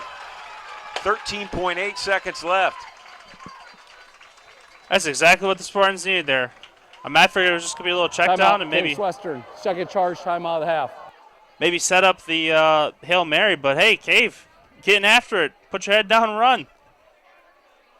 Cave, the junior, took a short pass, turned it into a big gain. Yep, he's got his W&J defender sleeping behind him because he figures, oh, they ain't going to throw it short. Next thing you know. He caught that ball at the 28 of Case Western, and he gets it all the way down to the 34 of Washington and Jefferson. So 1 timeout left on the 34-yard line. I think you got to take a shot here, or at least take a you're either going for field goal range right now, maybe run something a little shallow, 20, 15-yard line, something there, or you're going in the end zone. If it were me, I'd probably sit around that 15, 20-yard line, aim for something there, then call that timeout, and then make my decision if I'm kicking it or if I'm going to try to score one. Bo Wolf and Noah Coyne out to the right. Angelo and Cave to the left. Dusler in the backfield to block right now for his quarterback, Alex Fromberg. Middle of the field is wide open. And here comes the rush. Yeah. And Fromberg didn't have a chance. It was Dawson Dietz, and I talked about Dietz earlier. Coach Debelak thinks that Dawson Dietz is the best defensive player in the conference. He says he's unblockable. And that's just Timeout, Case Western. It's their final charge, timeout. right side of the offensive line. We got a little shuffling. I mean, I know we got experience there, but Please reset the game clock to 9 seconds. that's just your classic ET stunt there, right? Nose tackle goes out, defensive end loops back around. Usually it's the guy looping that makes the sack, but they didn't even decide to pick up the guy slanting. So 9 seconds left. The football is now at the 42.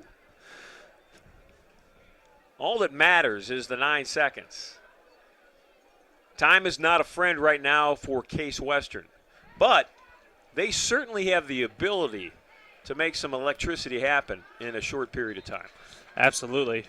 I mean, they've got the players, they've got the quarterback with the arm strength, they've got size and speed at the wide receiver position. They just need a little bit of blocking, right? Yep. Because W&J's coming with everybody they got. So that gives you the opportunity to get a wide out, in space with one guy on him. But you have to have Timeout, just enough time Washington to throw Jefferson. the pass. First charge, timeout of the half. And in the set that they just sent out, W&J defensively, not in that set was Dawson Dietz. I was just about to say, I wonder what's going on. I mean, All-American, he's out there walking on the field, so it's not like he's injured or anything. I mean, Well, he just made the tackle of the play before. yeah, but you really need a breather. I mean, this is your bread and butter right here. I mean, defense linemen don't get too many stats, and this is a clear, obvious passing situation. It looks like he just put his helmet back on. He's coming in, but yeah, that's kind of odd there, not having your best pass rusher in the game on what is essentially a Hail Mary play. Here's a look at the field, DeSanto Field, beautiful setting for college football on a Saturday afternoon. You couldn't ask for a better November Saturday afternoon than you have today in northeastern Ohio. Keeping Dietz out. Looks like W&J just took that timeout to reset their defense. So they've got 1, 2, 3, 4, 5, 6, 7. They got 7 guys. Well, 6 right now that'll drop into coverage. Now 7 as they drop back. They'll rush 4. Fromberg with not a lot of time, and he goes down. Boy, they're only rushing 4 guys. Spartans really with like 6 guys to block, the 5 linemen plus a running back, and Fromberg could not get a pass off. I mean, the left side of the offense line just not blocking there. There wasn't even a stunt on that play. They ran the stunt on that right That is side. the end of the first half. And that's the end of the first half. 30 minutes in the books. It's a 2-touchdown lead for the Presidents of Washington and Jefferson as both teams head to the locker room. We'll take a 20-minute break. We hope you enjoy the marching band and the beautiful sunshine here at DeSanto Field. We'll be back.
And we are back at DeSanto Field. It is halftime, and it is a halftime that the Spartans had a lot to talk about. They are down 21-7 at half. They'll get the ball to start the third quarter with some work to do. And, Steve, when you look at first half stats and how the ebb and the flow of the football game has gone, if you look at Case Western offensively, now they had that opening drive where they looked very good, but let's be honest, it was a fourth down pass, a long pass that scored the touchdown.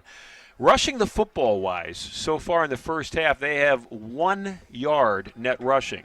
Yep. You're an offensive lineman. Mm-hmm.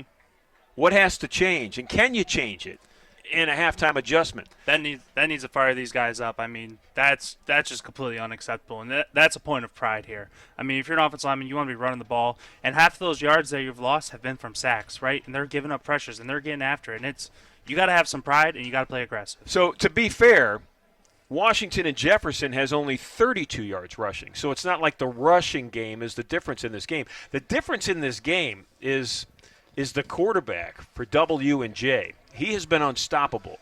He has been able to do basically whatever he's wanted to do offensively for the Presidents. So step number one, though, is catching this kickoff and turning this first offensive drive for the Spartans into a score, a touchdown, because they're down 2. And here's Bo Wolf with the return, and he's up near the 25-yard line.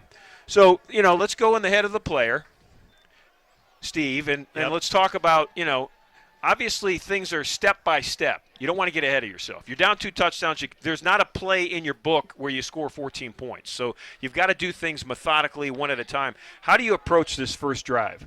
You need to get back to basics. Get back to doing what you've been doing all season, which is just driving that ball down the field. Start with the 3-4 yard run. Then go complete a couple passes. Slowly triculate that ball down the field, score a touchdown, and you're right back in this thing. I mean, it's not an unfathomable lead to overcome. You're not getting blown out here. But at the end of the day, this is your season. This is all your goals. If you don't win this game, playoff picture looks very, very bleak. So that's Kafsick with the opening run, and Andy's going to pick up almost 3 yards. They'll say 2nd and 8 on the scoreboard. It'll be 2nd and a long 7. Let's see if that's what the Spartans need to kind of get them going. They're just nice, basic bread and butter zone. Kafsick had 7 yards rushing in that first half on 4 carries. Fromberg to throw. Deep ball, right side, receiver open, caught at midfield, and run out of bounds on the near side, right in front of his teammates. Catching that football, Dylan Cave. That was a perfect pass to Dylan Cave. And that play all started with protection. W&J came back out, and they hit their usual TE stunt. Case Western offensive line picked it up, gave Fromberg the time to make that beautiful pass, and then Dylan Cave, catch and run. That's a couple times now he's had a nice catch and run. Absolutely. Sean Michael James, the fullback, the blocking back, now steps into a slot for the Spartans on that right side. They'll run right behind him with Fromberg. Alex puts his helmet down, and he's going to get maybe to the line of scrimmage. And that's it. That's that right side of that offensive line that, they lost a starter. Owen Meyer is out. He has not played at all today. He hurt his ankle. He's out. He's not playing in this game. Zach Miller, the right guard, they moved over to right tackle, and they brought in Garrett Moorhead to play right guard. So a lot of the times when the Spartans have a back in the backfield like Sean Michael James or Gage Dusler, they'll use him on that right side to help block specifically Dawson Dietz, the first-team All-American down lineman, who comes from that side of the defensive line. It is 2nd and 10. Ball's at the 39 of W&J, and here comes that pressure. And there's a pass to Cave again in open space. Dillon with a nice move. Dillon inside the 30, and nobody's going to get him. Oh! Out of nowhere. I thought he was going to walk into the end zone, but a touchdown-saving tackle for Washington and Jefferson in the very last moments of this play. Wow, Cave is getting after it with that catch and run there. I mean, W&J really brought a lot of pressure there, brought 6-7 guys, and Fromberg was able to find that release. That was Keaton Hall, the middle linebacker, that saved that touchdown. And there was something to notice, a little halftime adjustment for the Spartans here. They brought in number 44, Jack Byer, and he's lined up at tight end for this entire drive. 1st and 10 at the 10. Fromberg looking. Little dump out to Bo Wolf, and Wolf did they stay in bounds? They're going to say he went out at the 3. The line judge is uncertain. The Spartan sideline is not uncertain. They are certain that their guy, Bo Wolf, stayed in bounds. We're going to take a look at it on the replay here. Oh. It's hard to tell in the shadows. I mean, you'd really need an ISO on his foot to see if Bo stepped out at the 2. Can we cut to the pylon cam? I don't think we have that here. Oh, it's on the budget. So Wolf and Coyne will go out wide to the left. Sean Michael James is in a slot to block, and Vancic is the lone back in the backfield. Spartans are at the 2. Fromberg's going to run it.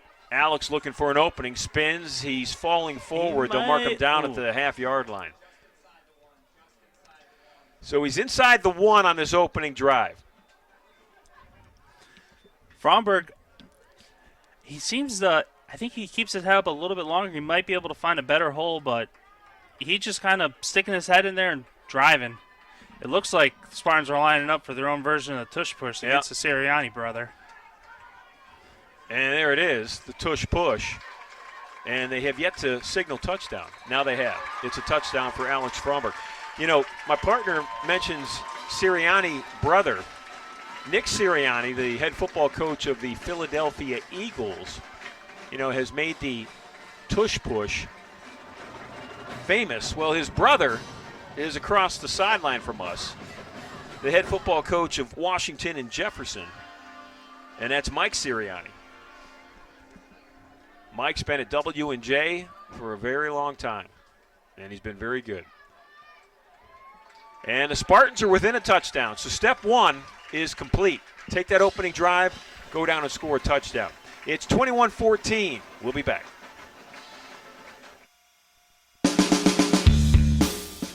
To be able to say you learned poetry from Ohio's poet laureate. There's a lot of opportunities to do research as an undergraduate student. I've actually had a chance to file for a provisional patent on my research. We built a pediatric pulse oximeter for use in developing nations. We built a hypodermic needle incinerator. Thanks to ThinkBox, I'm developing my concept for a fuel injector that makes jet engines safer and more efficient. It helped me earn a trip to meet President Obama and pitch my company to investors from the TV show Shark Tank. All I heard was, you have been admitted to Harvard Law School. You come out on the other side and just realize, wow, this is what I can do. This is how far you can go. And it feels really good. There's a look at that Spartan huddle.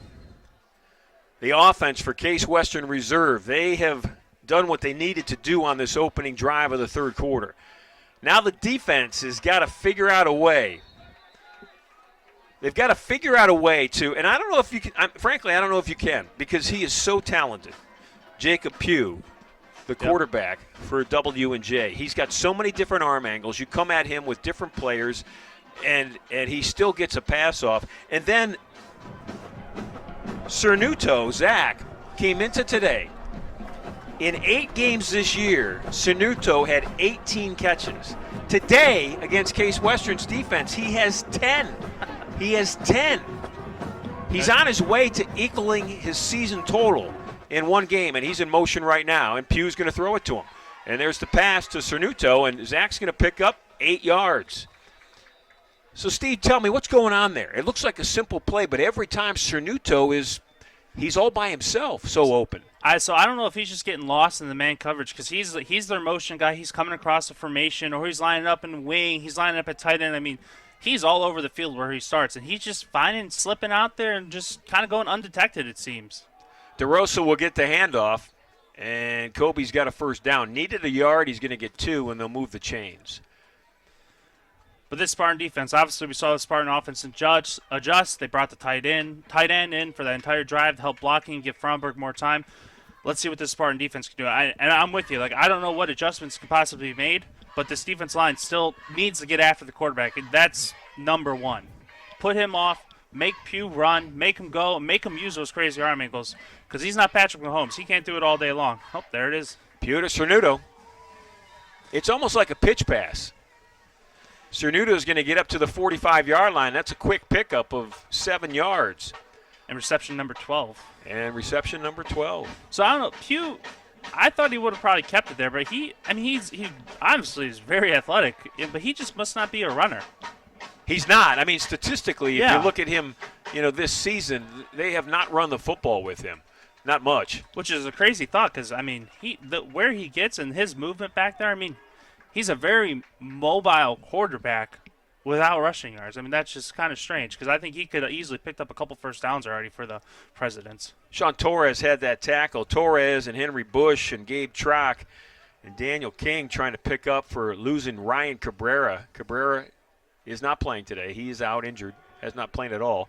Pugh, again, Cernuto, wide open, and that's a first down. On 1st and 10, they get 12 to the 40-yard line. Reception 13. First possession of this third quarter for W&J, and they are marching it right down almost exclusively with Jacob Pugh and Zach Cernuto. Cernuto not in the game right now, so it will not be a pass to Zach. No, he is in the game, and this time they go underneath, and they're going to pick up 8 yards to Jacob Costco. And on the tackle is Mason Mell. These W&J receivers, if it's man, they're beating man, or they're finding slipping a guy in case is not picking him up, or when it's zone like there. These receivers are just finding a little hole, sitting down, and waiting for Pugh to get him the ball. Time of possession in that first half, Washington and Jefferson has been very methodical, just like they are now. They doubled Case Western in time of possession because of drives like this. Pugh will keep it. He'll tuck it, he'll run it, and he is stacked up. He is stacked up at the 29-yard line by Sean Torres. Torres hit him first, got some help after that. Hey, I'm not. That might have been one of his. I mean, no one's perfect. I don't think that was one of his best reads. I think he should have pitched that ball out there. And they had the numbers and they had the speed. They could have got a nice little chunk. Cernuto's in a slot. And in motion is Rosati. Pugh will keep it. Pugh out of trouble. Pugh with lots of room to run, needs a block. Pugh cut back twice, and he's inside the 15-yard line all the way down to the 11, saving him from scoring a touchdown from his defensive line slot. A.J. Tadowski gets all the way back near the 10 to make that tackle. I mean, just 2 missed tackles there. Not a hold there on the left tackle, 77. I know Coach Miller wants it, but once again, he's shifty. I should stop saying he should be running the ball. 1st and 10, balls at the 11 for Pugh and the Presidents. DeRosa right up the middle at DeSanto Field. And DeRosa's inside the 5-yard line. Opening drive for the Presidents here in the third quarter. Spartans got the kickoff in the third quarter, went down and scored a touchdown. Drew within a touchdown. For a moment you thought, all right. But step 2 of the process for the comeback was stopping W&J. Yep, left. And there's movement on the right side of that offensive line. So on 2nd and 4, that'll back them up 5 to make it 2nd and 9. Just silly little penalties. False start, offense, number 72 and 77. 5-yard penalty, 2nd down. Let's see if the Case Western defense can take advantage of this penalty, backing them up there. Because W&J's come out in this second half, and it looked like just a continuation of that first half here. Slicing them up and basically doing whatever they want. So the ball's just inside the 10. Case Western Reserve needs a play. They need a defensive turnover, and they'd like it to happen quickly. Pugh's going to run it. Pugh with an opening. Pugh inside the 5. And he's down to the 3-yard line before he's tackled there.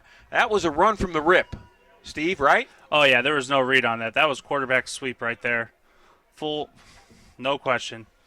So it looks like what unfortunately happened is, if you come off these receivers, if you come off the receivers and attack them, he's going to pick you apart downfield. But if you stay back on your receivers, it looks like W&J and Sirianni have already made the adjustment running the ball. So Cernuto, keep an eye on him. He's in a slot on the left. Across the field. Pass over the middle, back into the end zone, and that's a touchdown for W&J. It almost looks like they've got, 15 players on the field. They have so many options, and the Spartans don't seem to have enough players to cover all the options. There are a lot of wide open, successful plays for W&J. Absolutely, and on that page, Cernuto drew two guys up on him because they saw him coming across the formation. The outside linebacker and the cornerback both bid on that nice little under route, which we've seen now, I think, 13 times. And next thing you know, you got a guy behind. This Case Western defense let the kick go. I think he missed it. He did. Oh. So that's a positive. There's 27-14. We've got 6 minutes left in this third quarter. We'll be back. At University Hospitals Druzinski Sports Medicine Institute, we believe all big games are created equal. So when Lulu came to us with a sports injury, she received the same level of care as Cleveland Browns star running back Nick Chubb. Sure, they may dominate different leagues, but our all-star team treats both the Pee-wees and the pros because your comeback is our victory, and we want to develop the best care plan for you and for you.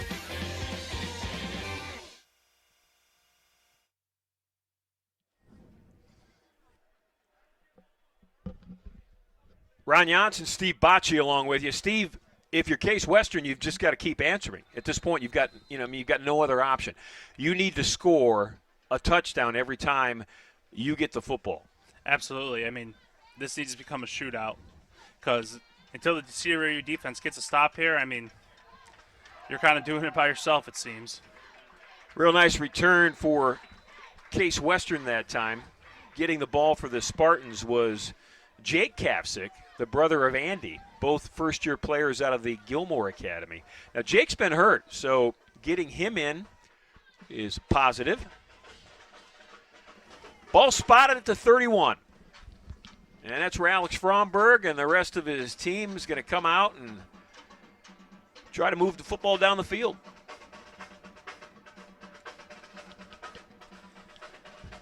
Now, Cave had a lot of catches and runs on there. I wouldn't say they're necessarily they were explosive plays, but they weren't explosive routes. So let's see if Case can continue that success.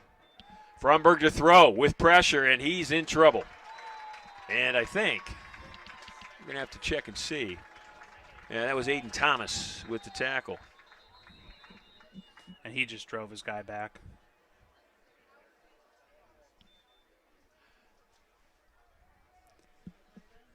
So we've got a W&J player all the way down at the President's 35-yard line.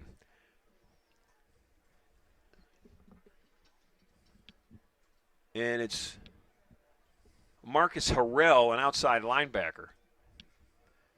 Now, obviously, he had dropped back in coverage. Looks like a cramp. Hopefully that's all it is. In the meantime, the sack is a -9. Now, when I had said in the first half the Spartans had 1 net yard rushing, obviously sacks count against rushing yards. So, yep. And the pressure that Fromberg was officially sacked only twice in the first half. But, man, it felt like he was under duress every snap. Yeah, that twice. That's another number that jumped out to me when I was looking over that stat sheet because it felt like it should have been 5 or 6. I mean, definitely, I know we don't keep track of quarterback hurries and quarterback pressures, but that had to feel like every time he dropped back. I mean, you can look at his completion rate in that first half. I think it was like 9 for 20. 9 for 20, just under 50%. The Spartans ran 30 offensive plays in that first half. 20 of them were pass plays. The other 10, the rushing attempts. And when you compare it to what W&J was able to do, they had 44 offensive plays. They had 10 more minutes of time of possession, and they had 14 more offensive plays, and that's, one of the reasons they led 21-7. So Harrell is up, and that's good news. Oh, I've seen that walk before. That's a cramp. That's just good. Get some water, get some stretching, and be all right. 2nd and 19.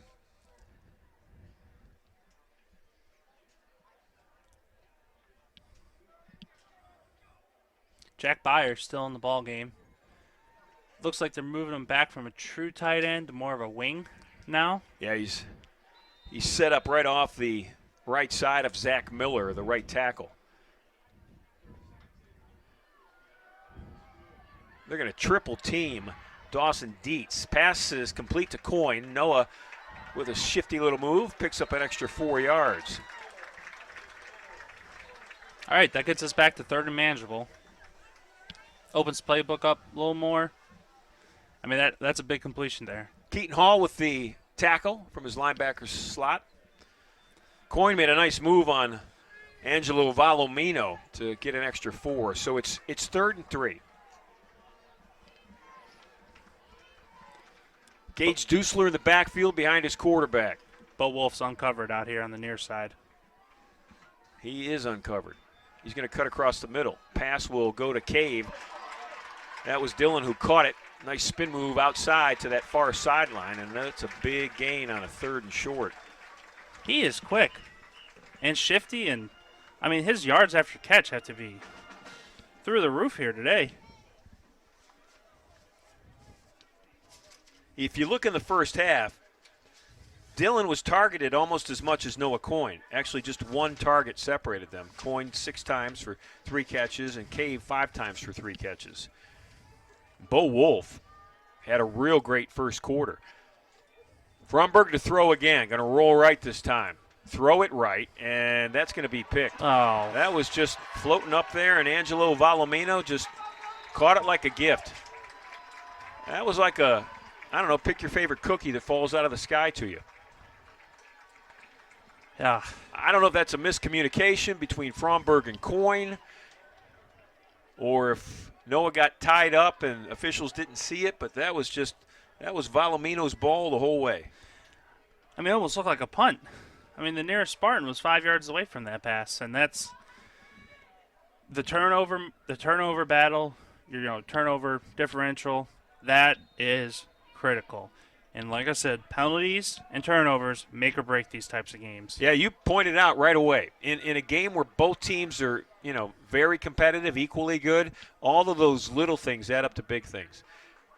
And for Case Western, it has not been a positive addition today for them. So here are the Presidents with the football once again. They have scored 4 touchdowns so far in this football game. We still have 4 minutes left in the third quarter. That's a pass, and Nate Sicalo is going to get called for pass interference. Nate can't believe it. Hands on his head. But give me a defender who's called for pass interference that thought it was a good call, and I'll show you the first time that's ever happened. It looks like he impedes him a little bit. Then, we got a little acting. I think that was a Emmy Award-winning performance. So what are they talking about right now, Steve? I mean, they're not going to pick up the flag, are they? They might. You never know. It looks like they are. You're going to wave it off? There's no foul in the play. Whoa!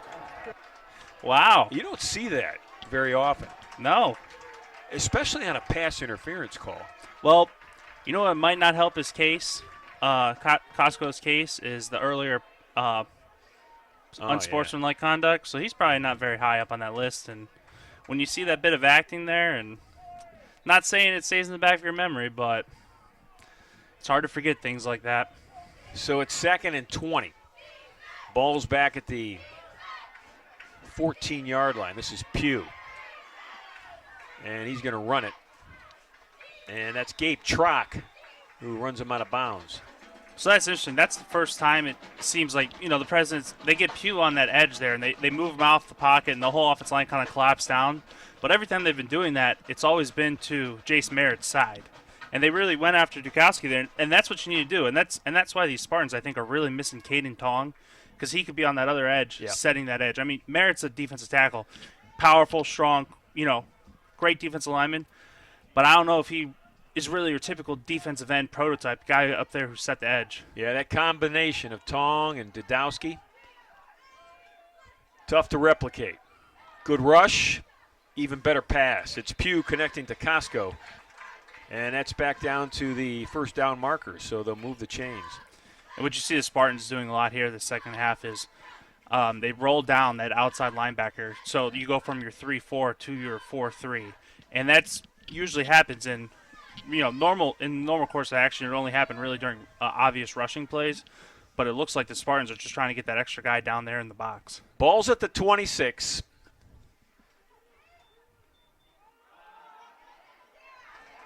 And running with the football is Troy Volpatti. Haven't seen Volpatti at all today, really. Sakalo with the tackle. Nate coming up from his safety slot. I talked about Nate earlier, making those plays up front like he just did there, coming from way back at safety. He played linebacker in his first year here at Case Western. They needed him at that point in their defensive setup to play linebacker, and he was very good at it. But his natural spot is back there in the back end. This is Pugh. He gets rid of it quickly. He needed to, and it's a complete pass to Rosati. And Anthony makes something out of nothing. Pugh's ability, Steve, to get rid of the football is special. I mean, he's got a quick release from any angle. He doesn't have to set up. He doesn't have to, he doesn't have to do anything. His footwork is not even right. No, yeah, he's just kind of slinging around. It's almost like you're playing backyard football out there with him. I mean, it's got to be frustrating for this defensive line and these linebackers. Honestly, the whole defense as a whole, thinking you have this guy locked up and you're going to bring him down. He just load out the side. I mean, 3rd and 5. Broken tackle, 2 broken tackles. No. And, how many times has W&J done that today? The Spartans thought they had him, and then they didn't. I mean, that was a stop on a 3rd and 5 that turns into a first down. Torres eventually gets the tackle for Case Western. That's coaching and culture right there. I mean, guys not giving up the play, catching the ball, putting your head down, fighting for those extra yards, really making it a bear for that defense to take you down. I mean, that's W&J's culture, and props to Sirianni for installing that because his whole team plays physical. Pugh to keep it. Pugh looking deep. He's going to throw it deep, and great defense by Osi. Boy, Osi was all over Jacob Costco, and then he has the ability to use that outside arm to bat the football away at the last second. I mean, he was all over there. That was just beautiful coverage and turned his head back. I thought he was almost going to catch the ball. He was in great position. Osi Chukwucha, a junior out of Wilmington, Delaware. Timeout on us. Timeout, administrative timeout. He has been fantastic, not only today, but all season long. Number 4. He's in the bottom of your screen, right at the 40-yard line. Spartans need to get off the field on 3rd down. It's 2nd, but they've had a couple of opportunities in both of W&J's drives here in the 3rd quarter, and W&J's just been more effective on 3rd down. Rosati's in motion. Pugh will keep it. Now he'll run it. He's got space, and he's close to a first down. I mean, just beautiful vision by Pugh there. I mean, pulled the ball, looked downfield, saw what had to look like, the Red Sea parting in his eyes, and just found that alley and picked up the first down. We're approaching the end of the 3rd quarter. There comes a point in a game, in any competition, Steve, I think, where you just have to say, and I think it's at the point right now, watching Washington and Jefferson on offense, they're just really good. I mean, they're just doing a great job. Pugh makes all the right decisions. Absolutely. I mean, if he slips up, I think, Case really has to capitalize. But, I mean, we've only seen like maybe 2-3 slip-ups from the whole game, and Case hasn't been able to capitalize on those mistakes. And he's really playing the field general out there excellent today. So DeRosa's handoff will take the ball to the 50, and that will take us to the end of the 3rd quarter. 15 minutes are left. Spartans are down 13. We'll be back, and Case Western with some work to do.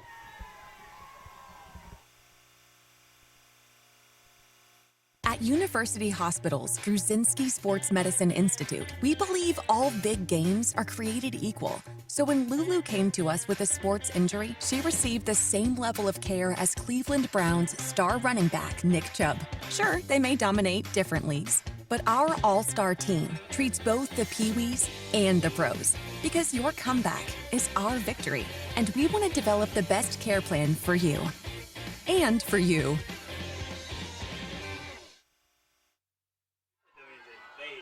They're a step up from everyone else. And even if they're not good, they're hitting hard. And these guys just aren't. You know, you get punched in the mouth. What are you going to do?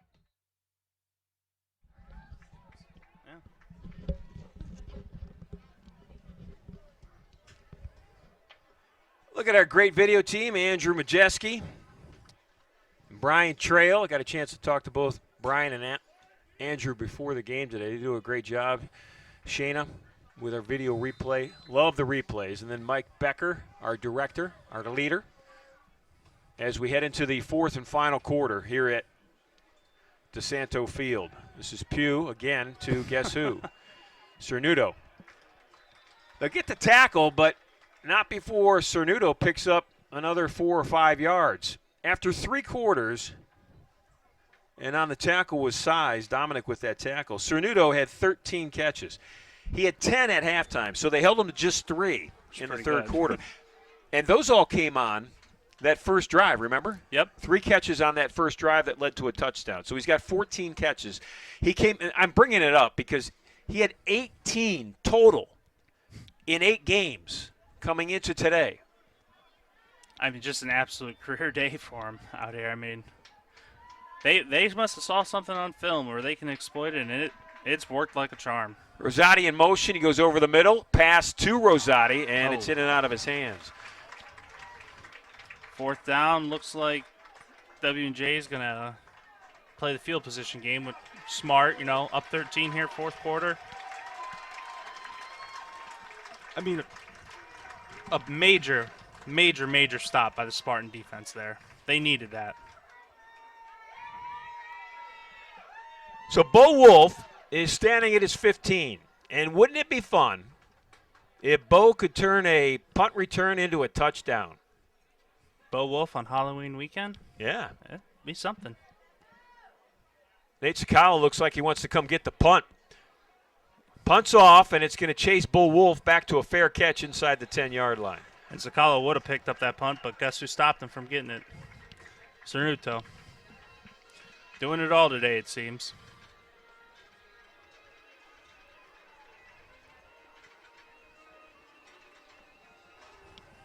Gorgeous day, right? Absolutely. I mean, you're playing the game you love. At the end of the day, you're playing the game you love with your teammates, your friends, on a beautiful November day. What I'd give Coach Shepard. Get it back, Steve? Oh, if he One came more up here with a time? set of pads, I'd be down there in a heartbeat. Might not last very long, but. All right, Spartans got 14 minutes to make something special happen. You know, they celebrated as a little pitch.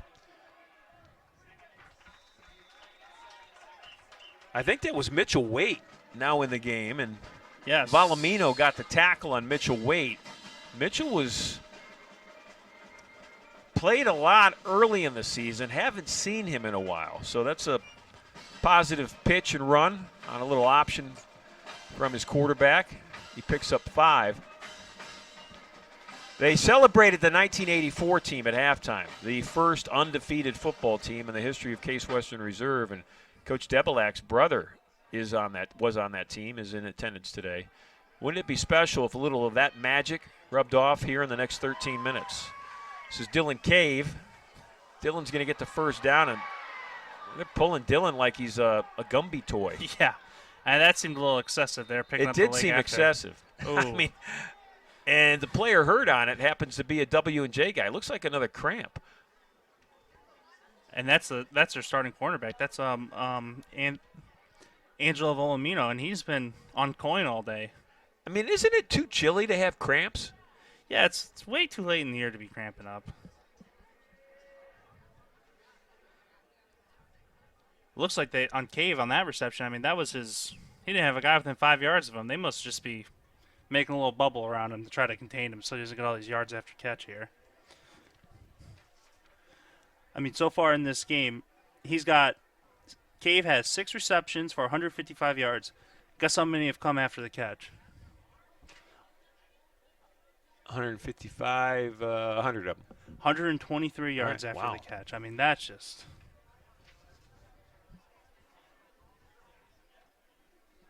The other big game in the President's Athletic Conference today, Westminster's at number 17, Carnegie Mellon. Game's going on at the same time. I'd love to get an update. Maybe we can get one from Fast Eddie Karakis, the sports information director. If you're Case Western, though, all that matters is this moment right now. You've got 13 minutes and 6 seconds to score twice, and maybe even more if you can't hold W and J. That's Valomino coming off the field.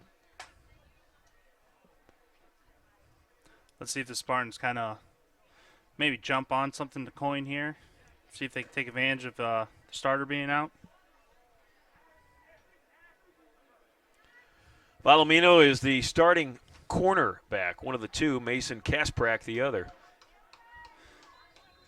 Kasprak is on the lower part of your screen, so that new corner is on the top end, and that's Noah Coyne out there on the far right of his quarterback, Alex Fromberg.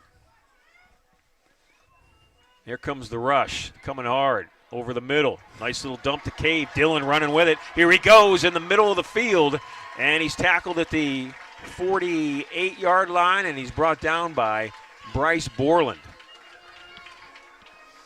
Doing what he does best, catching the ball and running with it.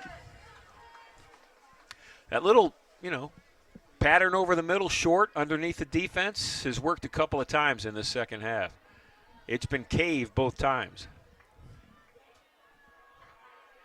So Cave and Coyne along with Bo Wolf, 3 receivers on the near side of the field here to their quarterback Fromberg. Alex looking. Middle of the field, deep, and just holding him. I mean, he was flat out held, and there is not a penalty flag to be thrown. That was as obvious could be. I'm not sure if the referee was looking for a personal invitation or a notarized document, but, I mean, geez, man. Wow, that was Zakai Simmons, number 3 for W&J. And afterwards, he just holds his hands up. It's like, nothing going on here, nothing to see here, fellas. Exactly. Absolutely nothing going on here. Well, you know what I mean. I mean, you're an offensive lineman. I mean, how many times did you hold and get away with it? Oh, so, all the time. It's what happens. Fromberg to throw, 2nd and long. Alex is going to run it. Go. A lot of room. Alex to the 40, and he's going to run out of bounds at the 30-yard line, and that is a key play, a great recognition, and then execution by Alex Fromberg. Running him out was Zakai Simmons. Absolutely. Fromberg steps back in the pocket, keeps his head up, avoids the rush, and while you're looking downfield, that's a beautiful time to find the lane. And when you got everyone over there on the left side and you see nothing but green grass in front of you, go. 11:40. There's an eternity left in this football game.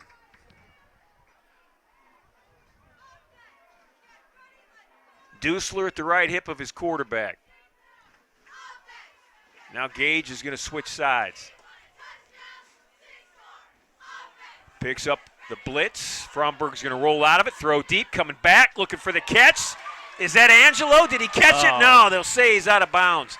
I think Alec caught it.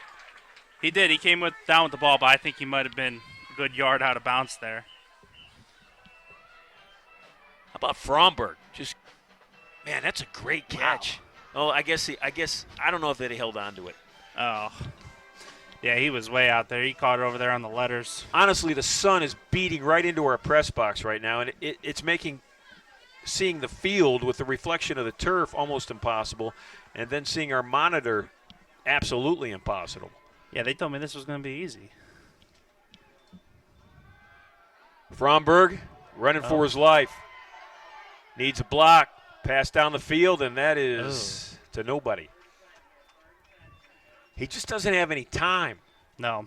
I mean, almost at the at the rip, right? As soon as he gets the ball on the snap, he's worried about where he's going to be hit from. I mean, and that's tough to develop any rhythm, and you can see why. I mean, all of his passes, I mean, he's usually a pretty accurate passer, but a lot of his passes have been sailing to, down low, left, right of his receivers because he's not used to this, stepping back and running for his life and throwing off balance and throwing in all these different arm angles.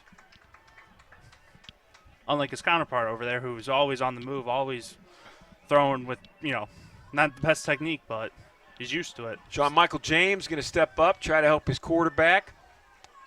Fromberg's going to pass it again, and he's in trouble. And there's a pass that's going to go back to the line of scrimmage, and that's it on 3rd and 10. That was Bo Wolf that came up and got it. But Alex was lucky to get rid of the football. Which is a heck of a grab here by Bo Wolf. I mean, Alex is throwing here in double coverage, and Bo goes up and gets it, and 2 guys immediately on him. So Coach Debelak's going to take a timeout. Dawson Dietz had the tackle Timeout. for Case W&J. Western. We'll take Timeout 1-2. 10:47 left. Big 4th down coming next. To be able to say you learned poetry from Ohio's Poet Laureate. There's a lot of opportunities to do research as an undergraduate student. I've actually had a chance to file for a provisional patent on my research. We built a pediatric pulse oximeter for use in developing nations. We built a hypodermic needle incinerator. Thanks to ThinkBox, I'm developing my concept for a fuel injector that makes jet engines safer and more efficient. It helped me earn a trip to meet President Obama and pitch my company to investors from the TV show Shark Tank. All I heard was, you have been admitted to Harvard Law School. You come out on the other side and just realize, wow, this is what I can do. This is how far you can go. And it feels really good. Here you see the time and the score. Spartans down 13. This is huge right here. Case Western with the football at the 27 of W&J. They need to get it to the 20. They need a long 7, a short 8. They need a first down. Fromberg's got Dusler and James in the block for him right now. 3 receivers set. Alex up the middle, right sideline pass, and defended. Noah Coyne again looking for a holding call, and now there's a taunting call. Silly. That's just, that's a huge mistake. I mean, how? That's going to continue the drive for Case Western. That Valomino. What a yeah, Come that on. was Angelo Valomino that makes the great play and then just taunts Coyne, and the official has had enough of it. I mean, who do you think you are doing that? I mean, you're what, 17th, 19th best team in the country right now, ranked 7-1 coming in here, and you're going to pull some crap like that? I mean, I don't know if I'm allowed to say that, but that is. Well, you just did. Yep, it's too late now. Sorry, Eddie. And we do not have delay. So oh, my bad. But it's. Apologize to your mother right now. I'm sorry. I'm sorry, Mom, and sorry, Catherine and Mrs. Cassidy, everyone. But it's just, that is mind-boggling. If I'm a W&J fan, if I'm the W&J offense, I mean, you're giving the Spartans life. I mean, that, just, I got to get off that rant. But, hey. It's a first down. It's a first down. And that's what counts if you're a Spartan football fan. Oh, actually, no, because it was after the play, so you're backing your offense up. Oh, it was after the play. Yep. Still just as silly. Well, that changes a lot. So DeRosa's going to break outside. He's got room, and Kobe's up near the 25-yard line. That's close to a first down.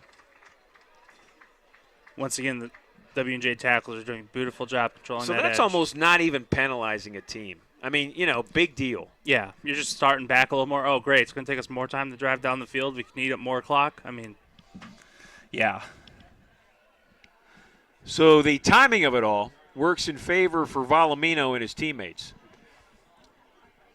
Despite the taunting, they get the first down. They get the football. And now they've got 10 minutes left in this football game just to keep the football. That's Pugh with it. And on first down, he'll pick up 2. They'll design an option there.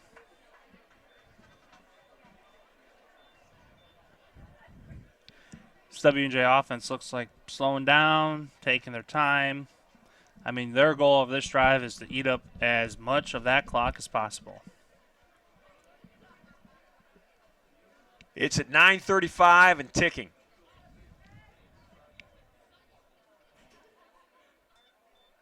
Pugh going to throw it, and what a great catch. Costco caught it behind him. That ball was thrown left shoulder. Jacob came back to get it.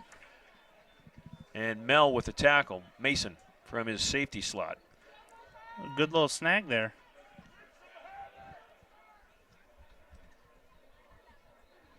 First down. Presidents taking their time, running that play clock. It's got to be frustrating for the Spartan defense. Play clock's at 15. The quarterback is a senior. Jacob's going to keep an eye on that play clock. It's now at 5. He'll take it down to 3 before he snaps it. It's at 3, and there's the snap. And he'll hand it off to Kobe DeRosa. That's good. Trock with the tackle. Gabe coming up from that middle linebacker slot. Spartan defense needs to get off the field. You've already let them drive now 30 yards with the penalty yardage and use up about 2 minutes here on the clock already.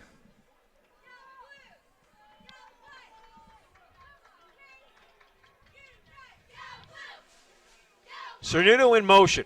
He has been quiet in the fourth quarter, but he was a thunderstorm for the rest of the game. This is DeRosa. He's going to get the first down and more. Still running with the football near the 30, and he's run out of bounds. Actually stayed in bounds. He came back in bounds, made the clock continue to run. Tackled at the 25 by Dominic Size. That was good coaching there, staying balanced, but, I mean, he had 2 lead blockers with him and running the ball hard. Well, recognition off the handoff. He saw that there was nothing there left side, so he just busted it out right away.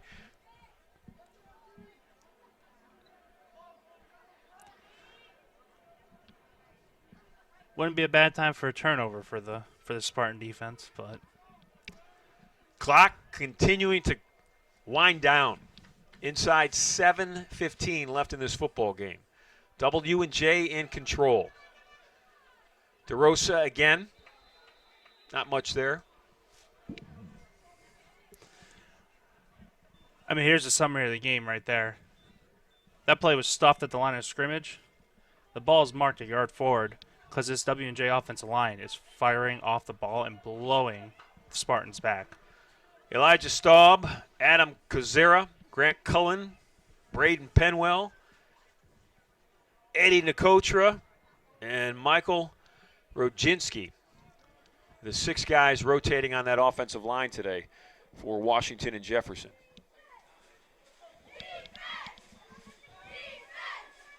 This is DeRosa off a pass, and he's near the 20-yard line. All right, third down. It'll be 3rd and 6. Sakalo coming up and making the hit. That's Nate right there, getting a little help from Osi. I have a feeling this is definitely 4-down territory here for W&J. I mean, a field goal helps you. It's already a 2-score game. You convert this, you could, still open up a touchdown, eat up more clock. So hopefully the Spartans don't get too excited with a stop here, because they're going to have to do it again. If it ends up in favor of the Presidents after it's all said and done, I think the story of the game is the riddle that Pugh has been today. He's with the football, and there's another example. He has been just amazing. He's been a master. He's teaching a master class, I think, right now in how to run the RPO. Torres with the tackle for Case Western. Absolutely. I mean, he is making all the reads, making all the throws. It's almost like he knows what Case Western's doing and where they're going to be. I mean, there is an element to it. He sees it before it happens. Yes, and it's the game for him must be incredibly slow. I mean, the game slows down the more and more you play. When you jump up to the college level, it seems like everyone's flying around. But the way he's playing, I mean, he might as well. It looks like everything's in slow motion, and he's the only one going full speed out there in his mind. Dominic, the defensive back, Size with that tackle. Clock's inside 5 minutes, though. And the football's inside the 10-yard line. It's at the 7.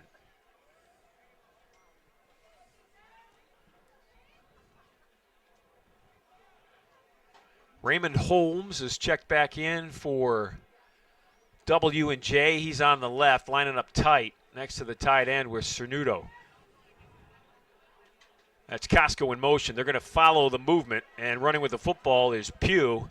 Following his blockers, he gets down inside the 2-yard line. Met by a whole host of Spartans there.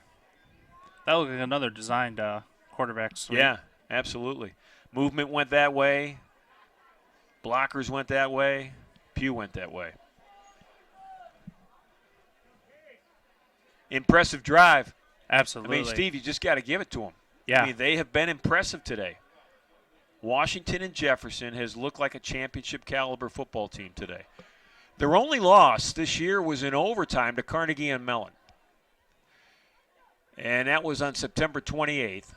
And that was at home at W&J. They lost 30-27. Other than that, they have met all challengers. They beat Grove City, and they beat them 27-19, the defending champs. Yep. And next week, they have their bye next week, and then they have a matchup with Allegheny to end the season. So I think they officially have put themselves in the driver's seat here. Yeah, this was their earmark game, right? This was the statement game. If you get by this one, you feel good about yourself. Absolutely. I'm sure they're going to be cheering for Case Western the rest of the season to beat up on Grove City and Carnegie Mellon. Yeah, the Spartans, that's who's left. Case Western goes to Grove City next week. And then they wrap up the season here at home at DeSanto on November 16th against Carnegie Mellon. So the defense back out onto the field. Pugh and his offense back out on the field. And actually, I don't think Jacob Pugh's even in the game. They're going to go direct snap to DeRosa, and Colby's just going to push his way in. They had nothing but running backs back there. Volpatti and DeRosa and the blocker, Sanuto. And that's another touchdown for the Presidents. And I think that'll just about close the door on the Spartans. Crazier things have happened, but something tells me not today.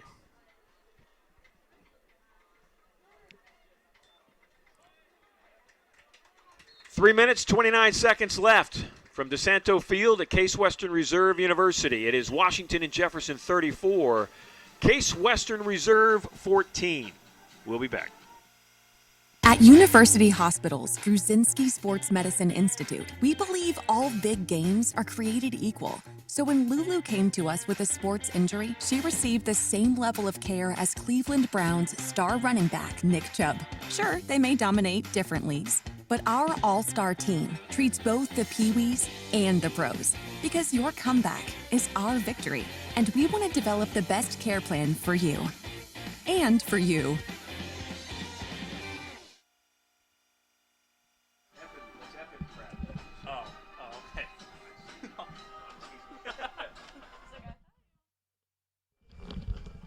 All right, here we go. Now So let me ask you, Steve, where do you go from here? This is a point of pride. You go out there and you still play like you got a chance to win this game. I mean, if you go out there and you fold, you might as well just turn your pads in. There's no point to play the rest of the season. You know what? The game might be out of reach here. Once again, you never know, but go out there, play with some pride, put up another one. And the Pride drive will start at the 20-yard line. That kickoff return up to the 20. That was Jake Kafsick. Because, I mean, here's the thing. This Case Western season, I mean, it might get a little easier compared to W&J, but it's getting tough here. You got Grove City next week, right? And then you got Carnegie Mellon. And those two teams are no joke. And they're going to be playing for their playoff lives. Yeah, Carnegie Mellon beat this team. Yeah, it's going to be – it's tough, and you need to show up and play. I mean, two-game losing streak, I mean, that's – doesn't happen very often here, you know, in this locker room. So ending it on a high note with the score could be bring some positive vibes in the next week. Good defense Spartans try to set up that quick screen. Did not work. Holmes. I mean, W&J with is a just tackle. Out physical. Sam Coleman.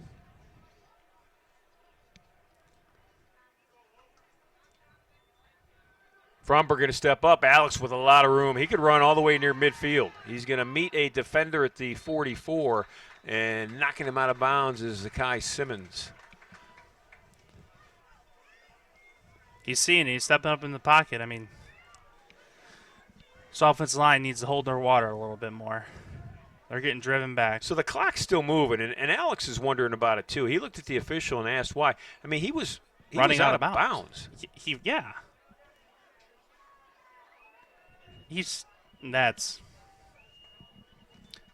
That's a mystery. A good 20 seconds. Fromberg's going to get sacked, and by guess who? That first-team All-American, number 58, Dawson Dietz. He's getting double-teamed here, it looks like. Oh, it's just the classic W&J TE stunt. I mean, those stunts are tough to pick up, and not too many teams run them here in the PAC, and it's not something you see week to week. I mean, Case doesn't run it. You see a lot of three. So describe the stunt. So the classic W&J.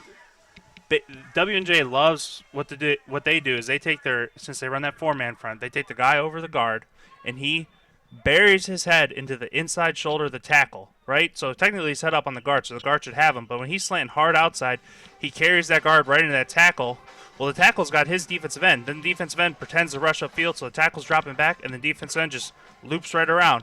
And you have to have that bump, and it has to be like a physical. It's something you practice. Like I remember W&J we'd practice it all the time. It was just hit button, put with your guard, because you yell it out, but you don't go off words because it's loud down there, and who knows who's saying what. And W&J they like to yell stuff too when they're out there.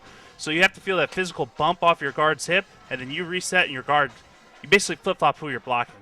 And when you have a guard now playing tackle and a guy who has been playing guard, that communication gets all screwed up. I mean, it's something that takes weeks and weeks of practice and communication and knowing who you're playing next to. And when you have these guys, it's not easy to begin with because they're a very physical team. And then when you put a first-team All-American over there doing it, it makes it a lot harder.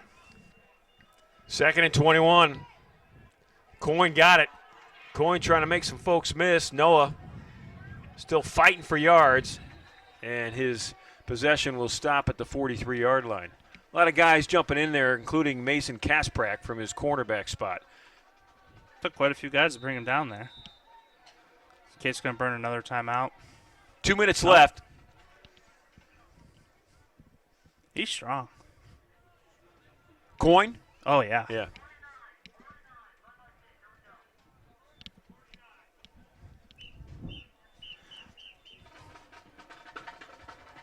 Give another shout out to that 1984 Case Western Reserve football team. Undefeated. A lot of people think that was the foundational base for what followed in the years later, that example. Did you guys know about the 1984 team that was honored today? When you were a player here, you graduated in 2019. Yep. So, from 2014 to 2019, did you guys ever hear of the 1984 team? We did, because they always had a plaque up in the wine facility where we'd watch film. So we'd always see it, and, it was always special, looking up and seeing the history. And, that's something we always wanted to do is have our names up there somewhere, have our team remembered. And luckily I got a chance to be a part of a undefeated football team. Yeah. So, 30 years from now, hopefully I look as good as some of those guys do. A couple of them look like they could still pad up, right? Yeah. Then you think about that commercial that's popular right now with Marino and Emmett Smith and Jerry Rice and those guys. Yeah. Fromberg under pressure, and he'll be sacked.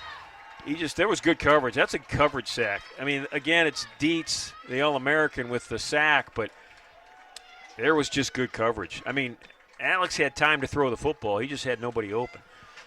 I'd say Dietz is padding his stats right now in obvious passing situations, but he is terrorizing this Case Western offensive line.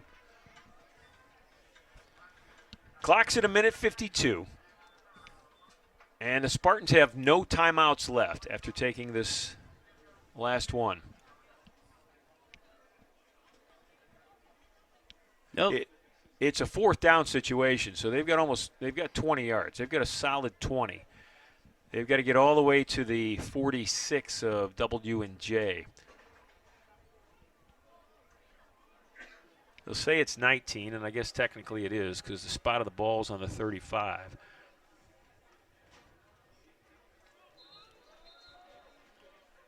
There's probably like a dozen plays in the 4th and 20 playbook, right? Well, they have been successful on 4th down today. And everybody's going to come. They've got 5 down linemen, and all 5 of them are coming. 1 up the middle, 2 on each side. Here they come. Fromberg's going to step up. Sideline, caught. Angelo, Jeez. did he catch it? Did he hold on? It's a first down if he did, and he did. Alec Angelo. Wow. Alec Angelo caught it. I mean, and that's enough for a first down. So that was beautiful execution there. Run the corner route right to the first down marker, catch it, inbounds, and fall down. All right. Ball's at the 45. Minute 45 left.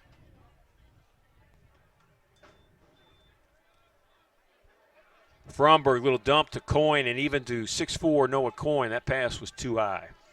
Pushed off his throw. I mean, he's pushed off his point of throwing, and it's up front.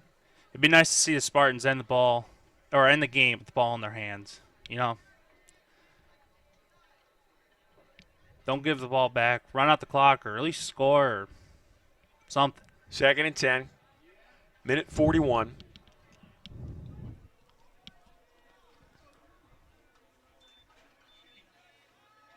Coyne caught it over the middle. Noah up to the 34.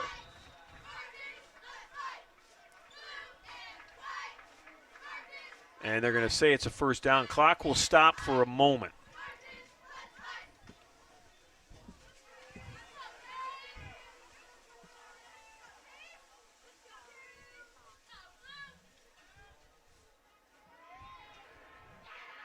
Alex looking for somebody to release. Nobody's able to release. I mean, that one you got to credit the defensive backfield for Washington and Jefferson because they held everybody up.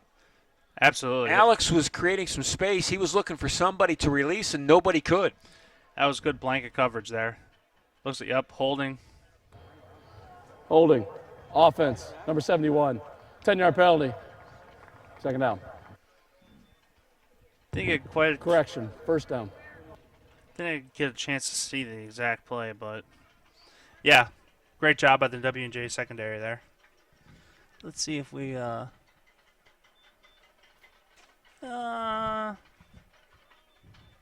don't know about that one. But hey, I think at this point it's kind of a moot point. 1st and 20, ball to 44. Spartans are down 20.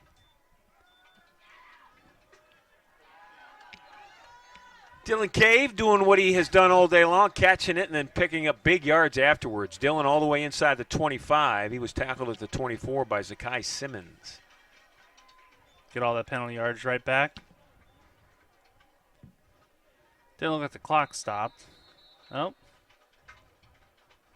W&J's called a timeout. Washington Jefferson, 2nd charge, timeout at half. Now, what's that timeout about? You're up 3 touchdowns with 66 seconds left in the game. Steve, what are you talking about right now defensively? I think W&J. I think they probably just didn't have a play call in. Guys were probably out of position. Position? Yeah, I think it's just hey, you guys are screwed up out there. Timeout. Let's get a second here to talk about it because W&J pointed proud, holding case to 14 points is pretty impressive. So I mean, yeah, this is a Spartan offense that has scored on everybody this year. High octane offense. I mean. And that's, and it's a point of pride for those defenses when they look back and they see, when they see goose eggs up there and they see low points. I mean, you don't want to give if you're W&J, you don't want to give a cheap garbage time touchdown up at the end of the game. I mean, so taking that time out, using it, make sure everyone's right. It looks like there are a few new numbers out there that we haven't seen. So just getting them right and making sure you don't make a silly mistake. Fromberg's going to take the snap, and here comes the rush, and Alex has got nowhere to go. Dawson Dietz again in on that tackle. Dietz along with his teammate Brock Sherman. Yeah, they brought 3 off that right edge there. The back should have stayed in and protected, flipped him over to his right hip, but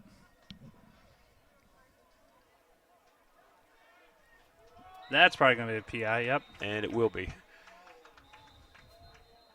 That penalty that time is going to be on Zakai Simmons in that backfield. Pass interference. Defense, number 3. Spot foul. First down. 39 seconds left at DeSanto Field.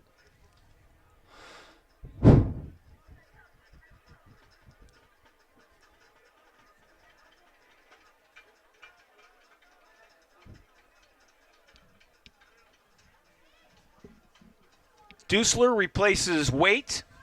He'll stand behind his quarterback, Fromberg. 4 receivers. You got Angelo, you got Wolf, you got Cave, and Coyne in the set right now.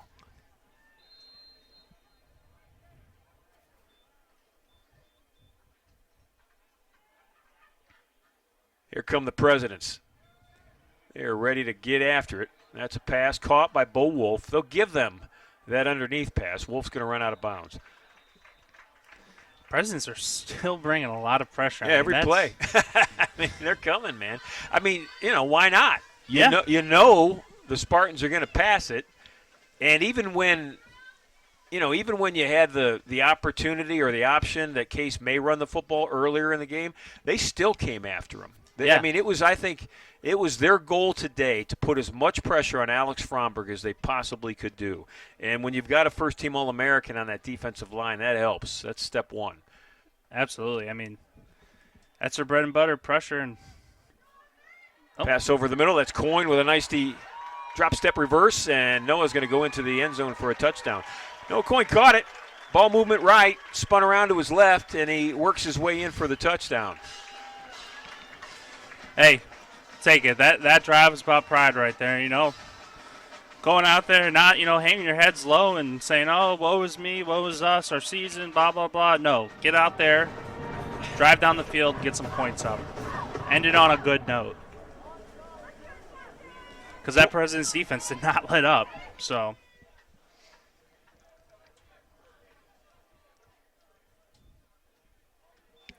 Point after is good. That touchdown by Coyne with 24.7 seconds left makes it 34-21, Washington and Jefferson. Onside kick will be next.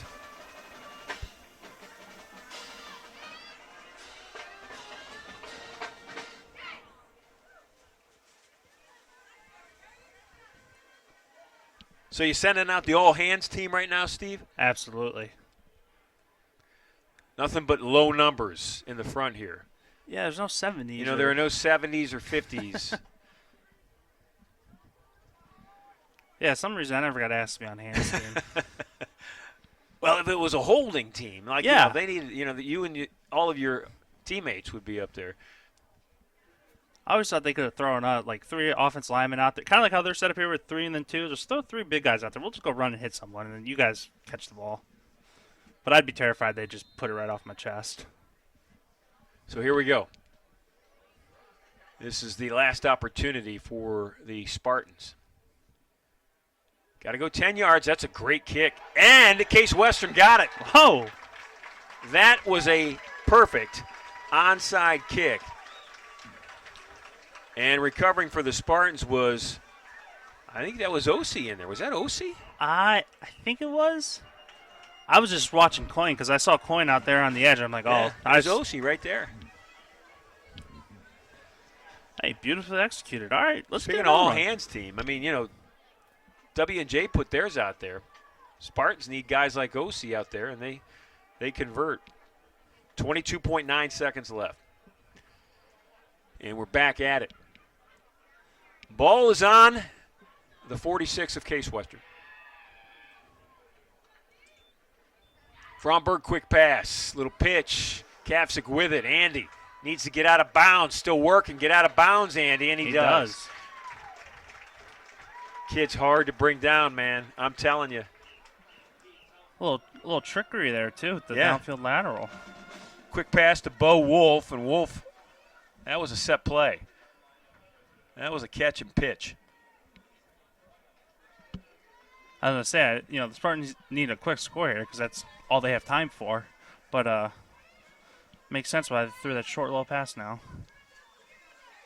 15 seconds on the clock. Fromberg going to take a lot of time. He's going to throw it deep near the end zone. Ball's going to get tipped. And did anybody come up with it? I think if anyone did, it would be W&J. And I think it's kind of hard to see, honestly. Yeah, it looks like W&J intercepted it. Brandon Brown, if anybody came down with it, it was Brown, number 13 for W&J. And he had a nice little spike afterwards. So Brown went up, and then in that pile of people, he comes out with the football. And the Presidents will have it. They'll take one snap, take a knee, and this football game is going to be over.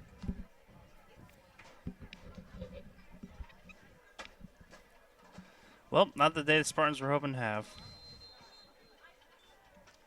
That's it. 34-21 is the final. Washington and Jefferson comes into Case Western today, needing to win. Spartans obviously needing to win too. Case Western, as I said, storyline at the top, they were without 4 key starters today, 2 on offense and 2 on defense.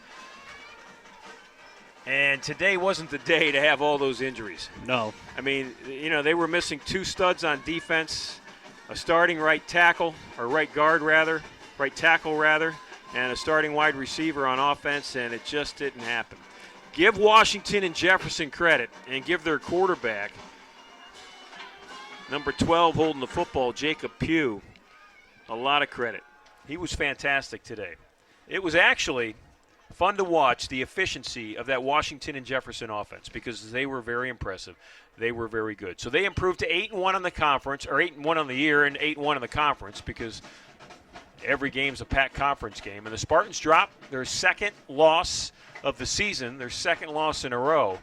They fall to 6-2. Next time we will see you will be in 2 weeks on November 16th as the Tartans of Carnegie Mellon come to town for a 1:30 kickoff. It's homecoming, it's senior day, and it's the 38th annual Academic Bowl. And it could turn into an opportunity for Case Western to not win the pack, but knock off Carnegie Mellon and not let them win the pack. Exactly. And when it's your rival, if you can spoil their day, then that's a good day. Absolutely. I want to thank Haley Votruba for serving as our spotter here in the second half. The athletic trainer from Slippery Rock University at Avon Lake High School, and the future general manager of some NFL team. For my partner, Steve Bocci, for our director, Mike Becker, and for our entire production crew, it is always our pleasure to bring you Spartan football here from DeSanto Field. Have a great Saturday, everybody.